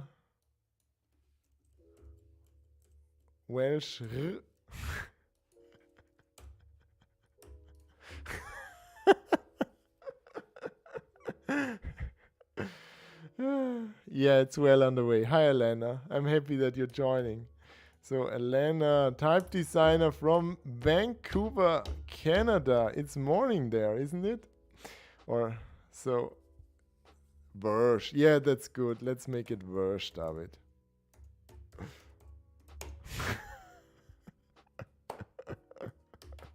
And all good. It's even shorter than Pinot Noir. Elena, by the way, will finally be released, I hope next week or the week after. I edited a wonderful interview with her. Yeah, be bold. That's good. I like Versh. That's great. We have Pinot Noir, we have Neuburger, and then we have Versh. Isn't it more Versh than Welsh? You say. You say.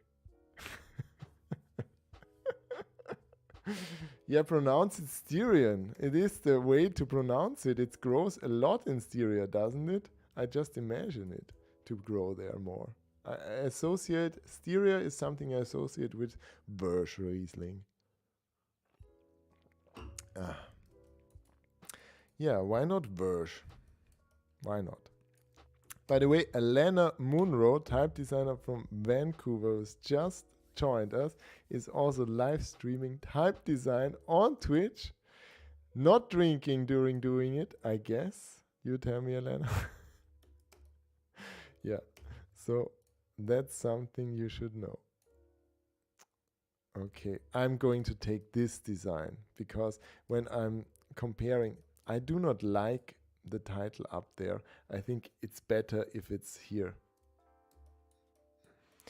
And let's use it for the Welsh. Maybe we can use Welsh Riesling here. Let's try. Welsh. Maybe we can do something else. Welsh Riesling. It's not correct.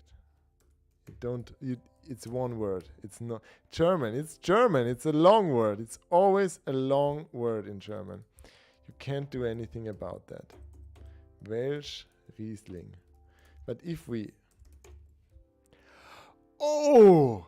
Delicious! Look at that ligature! Oh! Ah! Nice! Oh! Ooh! That's the thing! That's the thing, isn't it? We can make it Welsh. Riesling again. Yeah, now you're excited. I want that font too, yeah. And it is something I saw on Make Type Work. Shout out again to Jake, who might not watch. But here, I found it on his collection for Palm Springs. So if California or Lower Austria or Vienna, it's almost the same. Just a bit grumpier, I guess. So, Riesling. We have a kind of a gap in between words. It would be cool to have a ligature for that one as well. We could figure something out and adjust also the curves and so maybe make this melt into it a bit more. Yeah, however, but this one looks nice as well. It's groovy, isn't it? And maybe now we need to adjust Pinot Noir as well. So one decision leads to the next and something changes again because this kind of felt empty. Now I'm on fire, as you see. I'm awake again. My downer is over. So Pinot, no. Let's type this in all caps again. Pinot Noir. Oh, there are no nice ligatures in there. Come on. This is a 2023 and this one is a 2022. Okay. Yeah, but still, it should be, I guess, also all caps in the center then. Caps are the way to go. It's wine. It has to be serious and it is something that is strong and dominant and whatever. I'm rambling. I like that one. I like that one. Maybe we can make this larger too. Let's see. It's so noir. It's Pinot Noir. Bold italic. Okay, what do we have that's lighter? Maybe light italic. So, and this is the thing. Now, what am I doing? I'm switching to a lighter weight that then optically has the same stroke width. So the strokes are the same. If I would use the same weight here, bold italic, and I just made it bigger, you see that this one is bolder now. And it shouldn't. I just want it to be bigger, but not more contrasting in a sense when it comes to strokes. So then if it was a variable font, you could seamlessly adjust this, but you might not need to. And we could go for using this maybe, yeah, maybe not this bold or extra, so bold italic, but demi-bold italic. Do we have demi-bold italic? Yeah. So you see here the stroke is more similar. And if everything touches everything, why not? Let's try this out. Now let's make everything bigger. It doesn't make any sense. Okay, but why not? Let's make everything bigger. No, let's make... And left align it maybe? Use this more as a canvas, yeah? Or I'm not sure about this yet. I'm just playing around. I see people type things in the chat, but I'm too excited to read. Maybe it's Birgit, my wife, saying, "Why aren't you home yet? It's after 8. You started at 6. Oh, nice. And how can you... Oh, I like that. Look how it blends in together. It's too big. Let's make it smaller. It's too big. It's too prominent. It's like Pinot Noir 2023. No, it shouldn't be Pinot Noir. It should be Pinot Noir. It should be even. Should be more even. Let's make it more even. Let's make it smaller again. But the thing with making it smaller here is that it should be similar when it comes to stroke. Wait. But it's not, because now it's smaller. So we have to choose maybe bold italic. Where's bold italic? Why isn't this ordered the correct way? I need some order. Order. Regular italic? No, that's much lighter. Where was I? I was here at demi-bold. So maybe italic just? Come on, I need the other styles Adobe font. Why isn't this activated? How can anybody work like this? So what was the typeface again? I can never pronounce this. So, come on. Kiverleaf.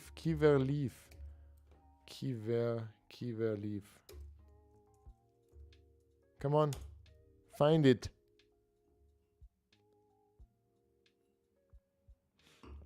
Okay, align the I and the N verticals and the T and the R. So, yeah, you mean like that then? Yeah. The thing here is that the tiny serif doesn't work so well. So I think it should deliberately connect somehow. But yeah. We will go there. So, but how is it? Where is my typeface? How keyword leaf? Come on, why can't I find it here? Okay, there we have it now. Oh, it's also in Arabic available. I think this wouldn't work, Arabic wine in this sense. So let's remove it again completely, wait for a moment, and then add the whole, let's add individual fonts. So maybe, what do we need? We need regular. We need regular italic. We need demi-bold. We need demi-bold italic. We need bold. We need bold italic. And let's go for extra bold and, no, let's not go for extra bold and remove it again. I'm not sure about it. So, lift it. You said lift it. Yeah, give me some time. Give me some time. So, so is it now working? Is it now added? Is there something that I can work with? Regular italic. Finally, we have something. Okay. Do we have demi-bold italic? Demi-bold italic. Yes, we have it. And this one then is also demi-bold. Oh, come on. Come on. Okay. So maybe that way. Yeah, it's not ideal yet. 76 maybe. Or 78. Or it's not horribly different.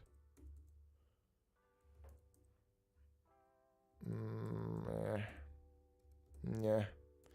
I think it's... No, that doesn't look well. I don't like it. Yeah. This looks good. Somehow. How this connects is okay. But this one doesn't. No, it's just not looking right.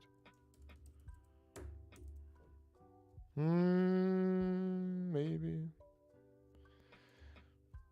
No, not happy with it. It was better before it. But I don't know how it looked before. Have to go back in the stream and check it out.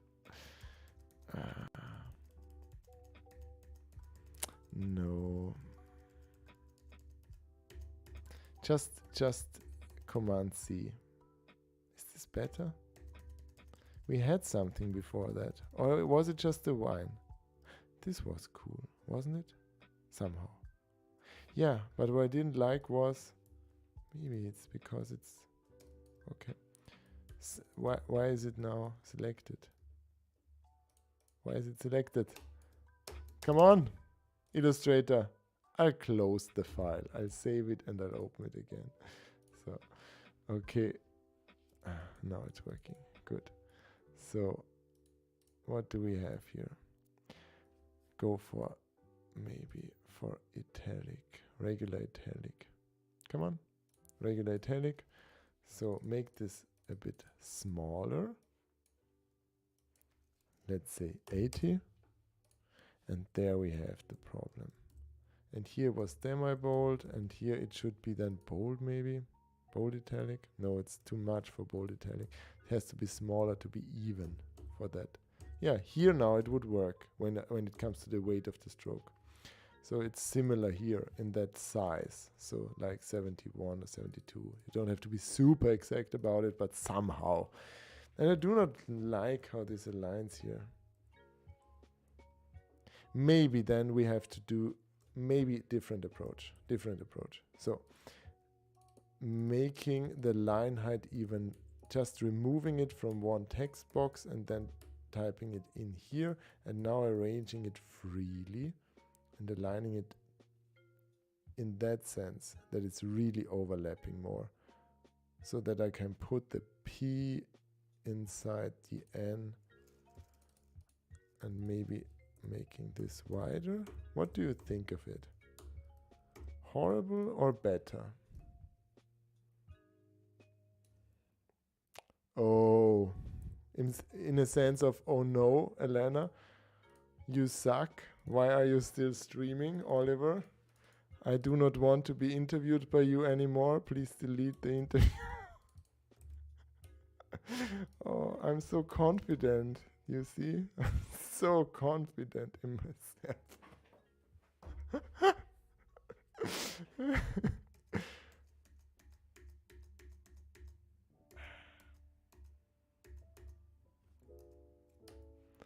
Opening the tabs. Come on, I'm just hitting random shortcuts. I'm at the point where I'm hitting random shortcuts, I guess. At which point is it enough? Not yet. Not yet. I'm still not happy. We need to have some kind of review then, but I'm not sure. You say it looks great. Okay, it's not, but it's not there yet. You know what I mean? It's not there yet. It's not there yet. I like how it overlaps. I like, but it's not there. I like how the 2 and the N almost looks like a serif in that sense. But this needs work. This needs work. How things, yeah, meld together in a sense. And here, let's take it apart. Let's make it on separate layers here. You see, if you really want to use this as a pattern or something, you have to make it work. Can this blend together somehow? This would be then, this then would be something, or just take it apart more. Also like how the R gets a serif there in a sense. We could move up the 2 here. Make it big and start at the top right with Pinot and then Noir at the center and then... Yeah.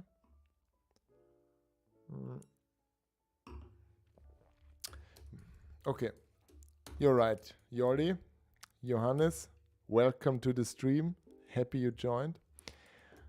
I know. What do you drink tonight, Johannes? We start over. We start over here. We start with Pinot. Pinot. My girls love Miraculous Ladybug and they love Cat Noir. Not Pinot Noir. Not yet. Maybe they will love that too. So let's see. Let's start over. Maybe we need a fresh start. And then we can...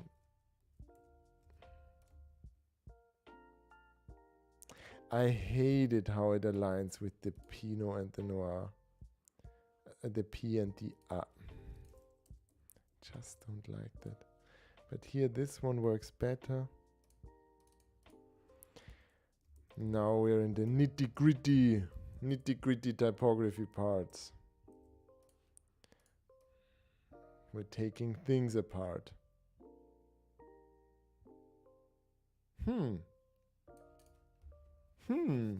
Team Cat Noir. Team Cat Noir. Yeah, I guess they like Ladybug, Marinette, or what is it more? I'm still surprised that they like Hogmorph or Shadowmorph, or how is it called? I think it changed his name then. It's very drama, everything. It's very drama. But they just, yeah, that's the thing they're watching right now. And the Smurfs. Still, but not the old ones, the new ones. But I guess they're better. Now they have 3 girls in the newer Smurfs. It's not just the one blonde girl, which I don't know the name in English. I only know it in German. If you know the name from the girl in the Smurfs, type it in the chat. So, okay, let's keep it that way, just for now. It won't get any better, and I need to move on, I guess. And have another sip. Cheers. Last drop here of that glass, but I'll have a break and have some water before the next one. If I look at this tomorrow when I'm sober again or fresh again, I'm curious how I will feel about it if I won't share it on the newsletter and say and delete the stream afterwards, and then we can say it happened here and you were a witness of it and nobody else knows. It just looks ridiculous, this oath. It's not good. I think Welsh Riesling, need. This needs more work. Yeah. Cat Noir looks way better, you think? Yeah, I still don't see that it works.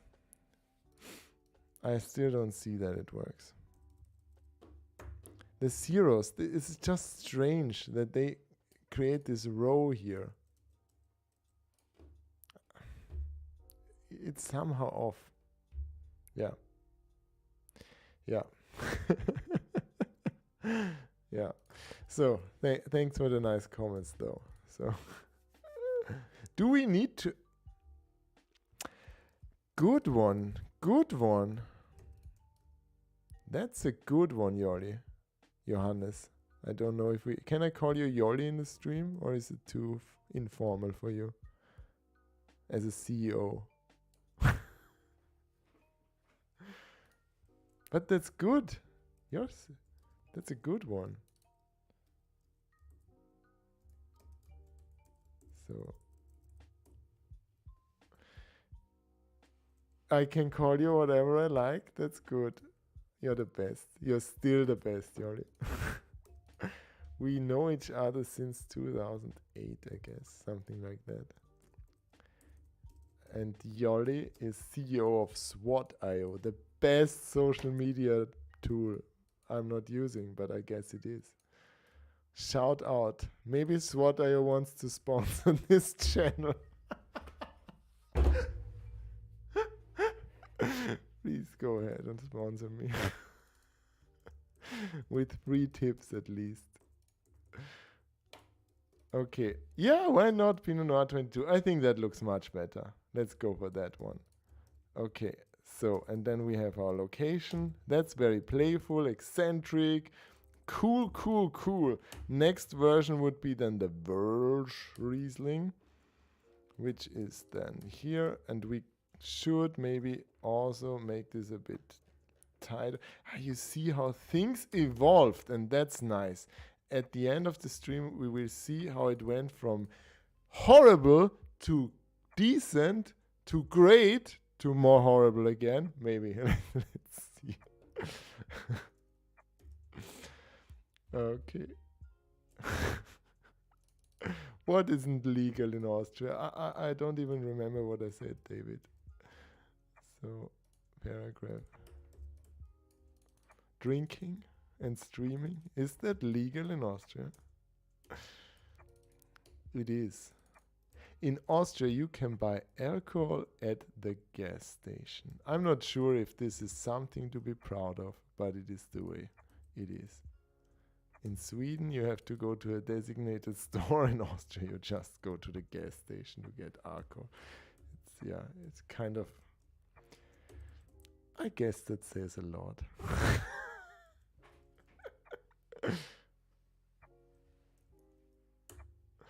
Okay, if we can short... if it's illegal to short... Yeah, okay, I get it, but, David...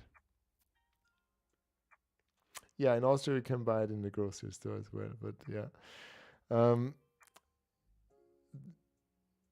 It might be illegal, but we could always put it on the back side of the label. And David, since you did the wonderful next shout out again to Glasswise, where I made this wonderful label design. Here, since you did Glasswise, what is the legal requirement for the size of the QR code on the back side of the label, of the bottle? Is there a legal requirement of the size of the QR code? If there is, tell me. Yeah, I guess so. 1 by 1 centimeter is the requirement. Okay, that's very small. That's very small. Okay, but well, I'm good with it. Okay, Welsh Riesling 23. So let's see how this will look. It sucks. Does it have to overlap? It will be a lot of work arranging all the different names, but then it will be kind of, yeah, like something special and something unique for every. No, it's not good. It's not getting better. This is what I mean by from great to better to more horrible. Let's align it left. Maybe we won't stick with the design anyway. Not aligning the text box. The text should be aligned. The paragraph. I'm guessing.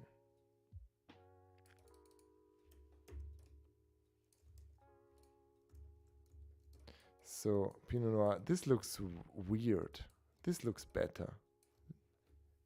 Great idea, Johannes. Really, Jolly loved it. So, and Welsh Riesling, we just skip that one. Let's skip it. Let's skip it.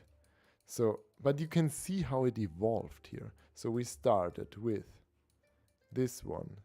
Why did I use this typeface here? This is so... Oh, that's a style that's not there anymore. That's the reason. So, okay. But here, okay, not very interesting. Much better because it's more focused here now, as you see. It's much more focused. Interesting because we have this playful ligatures and everything, but here again I think we should center it. Center the paragraph. So, and then center align everything. And what do we have here? Something very playful. And this is definitely better than this one, how it overlaps. Great idea, Jolly. So I think this is one of the best choices here. And on the back side, we can use the correct label, so or we can spell out 2022 then. So not a declaration. Yeah, there. Side note on regulation, what we are doing here is technically the back label. Yeah, okay. Interesting. The one on the front is, okay. Yeah, I get it. So, technically it might be the back label. Yeah, but why not? So this one is very playful, but we have to decide. So, and here we have something that's very different again with this Pinot Noir. It now almost looks boring compared to the other one because they was so lively, but yeah, why not? Why not? This still works, and if we used some color, it would be more interesting for that one. This one is just the best. Welsh. On the back side it then has to say the correct name, because what is Welsh? What is it? People will know in Austria, I assume. But yeah, it's I guess to you, Hannes, it might be a bit too too much easygoing or colloquial, or yeah, not sure about that one. And it is still in den. What was it? In den something. What was the thing? The other read, the weird one. Where is the weird read?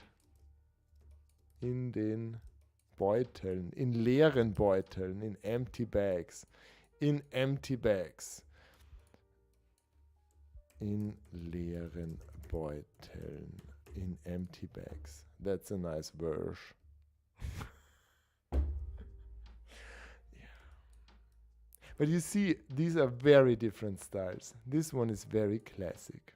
Also, Harbord is super classic, super strict. So this is very, very traditional. And here on that sense, this is much more playful, alive, a bit crazy. Then you have these coordinates. So it's very different. And it focuses more on the kind of wine and not so much on the on Hannes. Hurting your ego, Hannes. You can decide eventually what you want to pick. And then here it's very playful, calligraphic. This is much better. This is like the weird overlap section. Doesn't work so much. And here we have something that is very classy again, but on a different level. And this could need some more work to be more interesting, and still some other influences, I guess. We can invert the label and use the black background and the white font. Yeah, that's always a good one. That's Yoli, you already know all the tricks a designer does. Yeah, that's the best trick. Yeah, and you just do it by inverting text. So now it looks super serious. Yeah.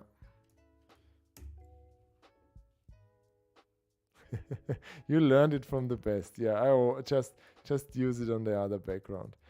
And what we could also then, when it's time, we could also use a not that red. That's just too much yellow in there, but a very darker red almost.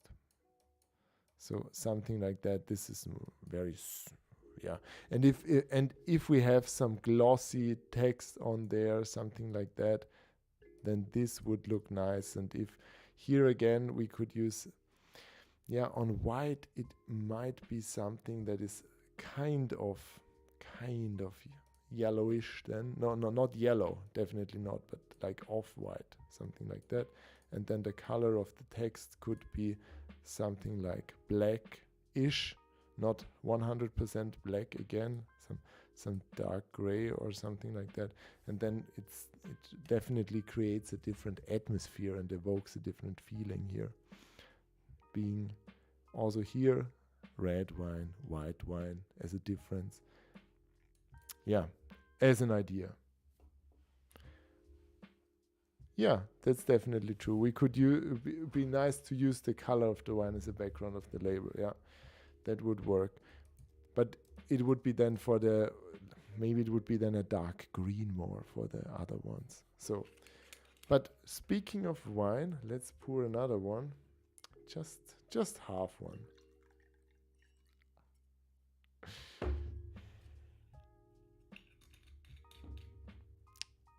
Cheers.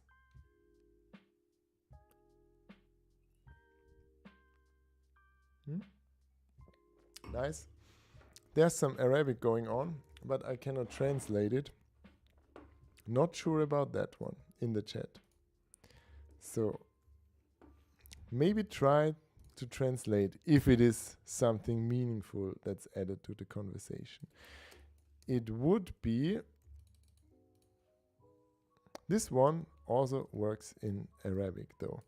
So, but we don't need it for our project. So we have 3 very different styles now, comparing them. And you don't see what I see because I didn't change the screen.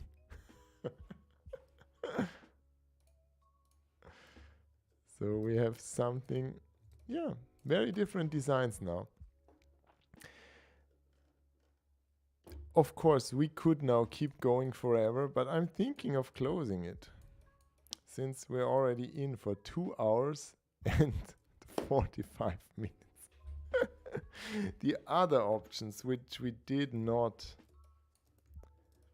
this one still would interest me to continue, because it also has something very playful and calligraphic.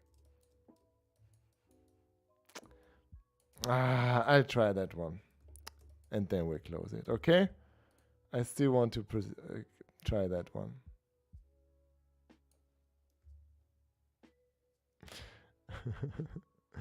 Let's continue the labor. Yeah, until we can make it for 2023. Yeah, that's true. Forever and ever. That's also so nice. It's by Ono Type. It has also something very calligraphic, very playful. Here it's a bit tight. Or squarish. You see, it is contrasting. When I see where is the angle here, where is it? It has an angle here. So you can see that. And so it is something that is also very, alive. And here, weird contrast, weird contrast. Look at the contrast of the O. That's insane. It's it's so playful. It's so playful. Yeah, we all love Ono, don't we, Alana? Yeah. Shout out to James T. Edmondson. I love his podcast as well. He's such an easygoing guy. And he's crushing it on TikTok. I think the only type foundry that does that. And yeah, I'm not crushing it on TikTok, but I just do not like TikTok a lot. Do I have excuses here? Because I'm not successful. I don't need that success. So and maybe here in that sense, 2022, playing around again, Pinot Noir. Let's make it Welsh again, Welsh Riesling. Welsh. That's so weird. That's such a weird typeface. But how does the other weight look? Come on. This is the straight. You see, this is the Chilati or something. This is the italic and this is the Chilati style. Not weird, weird. Not weird, weird. Not weird, weird. It's like reverse contrast. The things that should be thin are thick and the other way around. And that's so joyful here. That's so joyful. Maybe it's a bit too broken for Johannes, but yeah, for checking, for trying it out is good. The lightweight is, the lightweight almost seems broken because there the contrast is not enough contrast there. The lighter it is, the weirder it looks. But in that sense, for the regular and for the medium, I think, this is the best here still. Yeah. Interesting. If they release the new font, oh no, let's see. Oh no, what they released. Oh, if this is the new release. This one could work very well as well. But it's not on Adobe fonts yet. And if we type something here like Welsh Riesling. Yeah. Exactly. This looks like chiseled or something. It's just like on, very cool. Yeah. Maybe we could do this. Yeah. And what do we have? We have Pinot Noir. Yeah, also a nice one. But I'll stick with that one for today. Something to discover, maybe for another one, for another day. So Welsh Riesling doesn't look as cool as Pinot Noir. The larger it is, the better it looks here in that sense. This Chilati style. I'm not sure if it's Chilati then, but maybe medium. Here we would have a similar contrast in that sense. Even though it's not that large, it's also very contrasting when you compare it. But I assume it might be too weird for that sense. If we want something timeless and clean, and in that way, it might be too much. But how could we add our location here? How could we add our read? And here, pasting it and then seeing how it looks. Not so sure. Yeah, it's too much in all caps. We have to use mixed case here.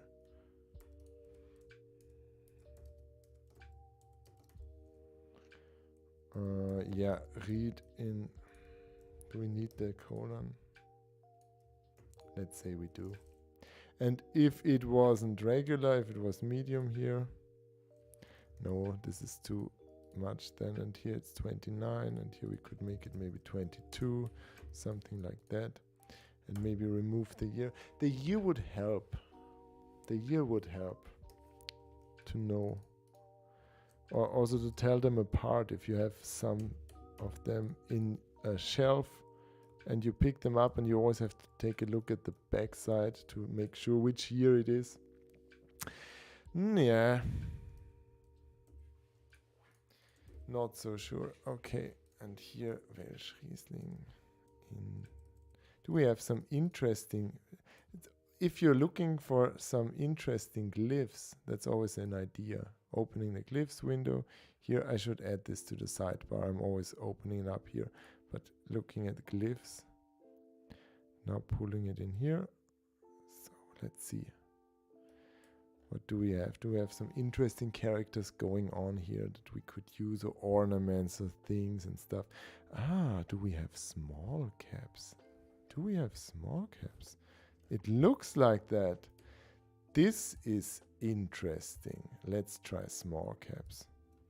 Small caps are like caps, only smaller. Best explanation.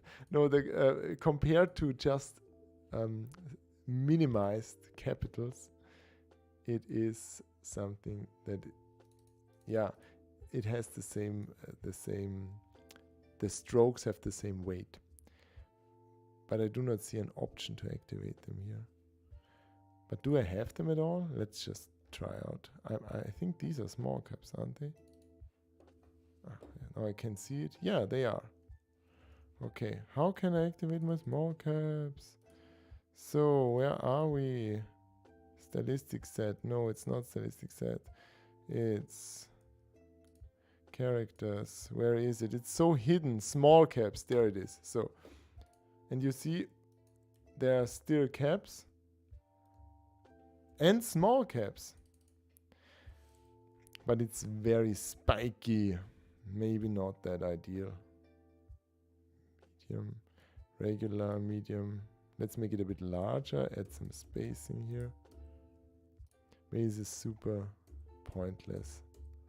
But yeah, you gotta try out stuff. Try out things to see if they work, and if they don't. And then you toss away so much during design. It's just the process. I don't think this works. Okay, I played around with your quickly Pinot Noir. Okay, yes. So yeah, check it out. Yeah, sure. Link it, please, or just shoot me an email. It's Oliver@pimpmytype, and then we can, and then I can open it. Just shoot me an email, Oliver@pimpmytype, and then I can open it, Tommy. Sure. I appreciate any help. This is more or less outsourcing it. I'm so excited if people design along. That's nice. That's nice. So, but this one doesn't work. And maybe here we could use another typeface again, like this one would more work. More simple one. What was it? Kronos, something like that. And maybe. And here 2022. This could be a bit bolder. Not that bold. But maybe that bold. Maybe medium. In a sense. And a bit larger still. These are weird point sizes. 9, 29, 7, 5, 4. But yeah. It actually isn't relevant if it's a round number or not. if it can have decimals, it's not relevant for printing because it will be vectors eventually, and you can scale it however you want. It's just a number. It just feels better if it's a round number, I guess, to me. So, all right. Yeah, Tommy, send it over if you hand. I want to put the numbers behind. So here, in that sense, at the end, change the color. Yeah, that's true. We could play around with color, but I leave it to the type for now. You have an urge. It's good. Yeah, but go ahead. You can just use Square Display and send it over. Maybe we will not have time for assessing it or taking a look at it today, but I can always share it in a newsletter later if you're not already subscribed. Do so on pimpmytype.com/newsletter, where you will get a weekly Font Friday update as well. So, yeah, I think I'm running a bit out of ideas and things now. So Tommy sent me something. I'm opening that up. Oh, cool. Yeah, spaced out. I think that's also a good approach. Let's copy that in a way. So if we can. So what? Yeah, the issue I'm having here is where the P and the how it connects in a way. Maybe we then need to adjust the vectors or stuff to make this work. But let's copy it or download it and put it in there. Oh, it's a Photoshop file. Good. So let's find it and then drag it into our. Thanks for your collaboration, definitely, and your engagement, Tommy. So let's take a look at it, how it feels when we put it inside the rest of the label.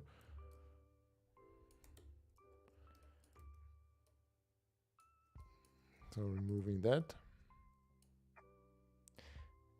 Yeah, it's something. I'm still not so happy with the with that O's aligning. But when I compare it with the other stuff, it looks a bit more even. Yeah, that's true. Because here we have no connection going on, and here everything somehow touches the other letters. And I think this is an idea. Yeah. But I think we should leave it there for today, as I'm already kind of exhausted after 3 hours streaming here. Yeah, it is a long day. It was a long day. Anyway, so let's take a look, review it together, and maybe you can tell me what you like best. So we have 3 options or 4 options, and then you tell me in the chat what you like best. And I'll definitely continue working on this and move on. But we have very diverse styles, definitely. So we have something. The first one here would be using here Mascalero. Come on, I cannot pronounce this. Mascalero. And then we have your Mascalero Groove Regular for the title and for verse. We cheated a bit in combination with Kronos Pro for this one, which is very classic from the vibe. This here, and I think this one is still my favorite, Welsh Riesling, second option here, with the coordinates and everything. I think this looks most playful and interesting, but it still needs some work. It's not done. So it is something that you definitely still need to adjust here, how S and L meets, and should they meet, shouldn't they meet. You could also make the L a bit shorter and it doesn't have to touch. So this could also be an option to make this gap disappear a bit, because here it also disappears due to the ligature. So this would be another option. And maybe here also using then 23 or something like that. But this is an approach I would like to pursue also with this connection. Thanks for your submission, Tommy, for helping. And yeah, but the 2022, I do not like the O's, how they align. And then we have something that is very, very different still, very contrasting, a bit more like Art Nouveau in that sense. And here we have something that's not finished and very wonky. Definitely not finished. Working for Pinot Noir, working for, I guess, Neuburger. I think Pinot Noir looks best. I'm not sure if it works for any other. So, one of these three things, it is. One of these three things. What do you say? Is it number 1, number 2, or number 3? Number 1 would be the left one, number 2 in the middle, number 3 on the right side. What is your favorite? 22 instead of 22. Oh, interesting. Interesting. So you would add here 22, or in that sense. That could, let's try it out briefly. Oriana, just type into the chat, what do you think? Is it 1, 2, 3? 22. Oh, that's insane. Yeah, we're moving. Let's do it that with an ampersand. It's getting weirder and weirder. Clearly number 2 it is. Yeah. Yeah, I think this could still needs some work still, but there's something there. Very strict, very sober, very playful. This combination. I guess it also would be my favorite. And we haven't used color yet. So then we could start using maybe color for the text in that case. I would want to keep it on a light background or in a kind of off-white background here in that sense. Okay, we have number 2. Okay, most people say number 2. But yeah, so thank you a lot. We've reached the 3-hour mark. 3 hours mark. So I didn't expect that it would take so long or that I would keep it up so long, but I clearly need some time to rest. And tomorrow we will see how this will continue. I will definitely pursue the work on this label and let you know how it all turned out eventually. And yeah, you will see it on the blog, on the newsletter. Thanks a lot for joining. Thanks a lot for having a glass of wine with me, and subscribe to the newsletter if you haven't already. pimpmytype.com/newsletter to get your Font Friday update. Tomorrow I will prepare the next Font Friday. Thank you for joining, Elena. And we have, I guess we have some latency going on, and you see my voice is already kind of deep because it's late in the evening and I had some wine. So cheers, my friends. Prost. Yeah, looking very much forward to seeing you and see you in the next one. Now I have to find the place where I can stop the stream.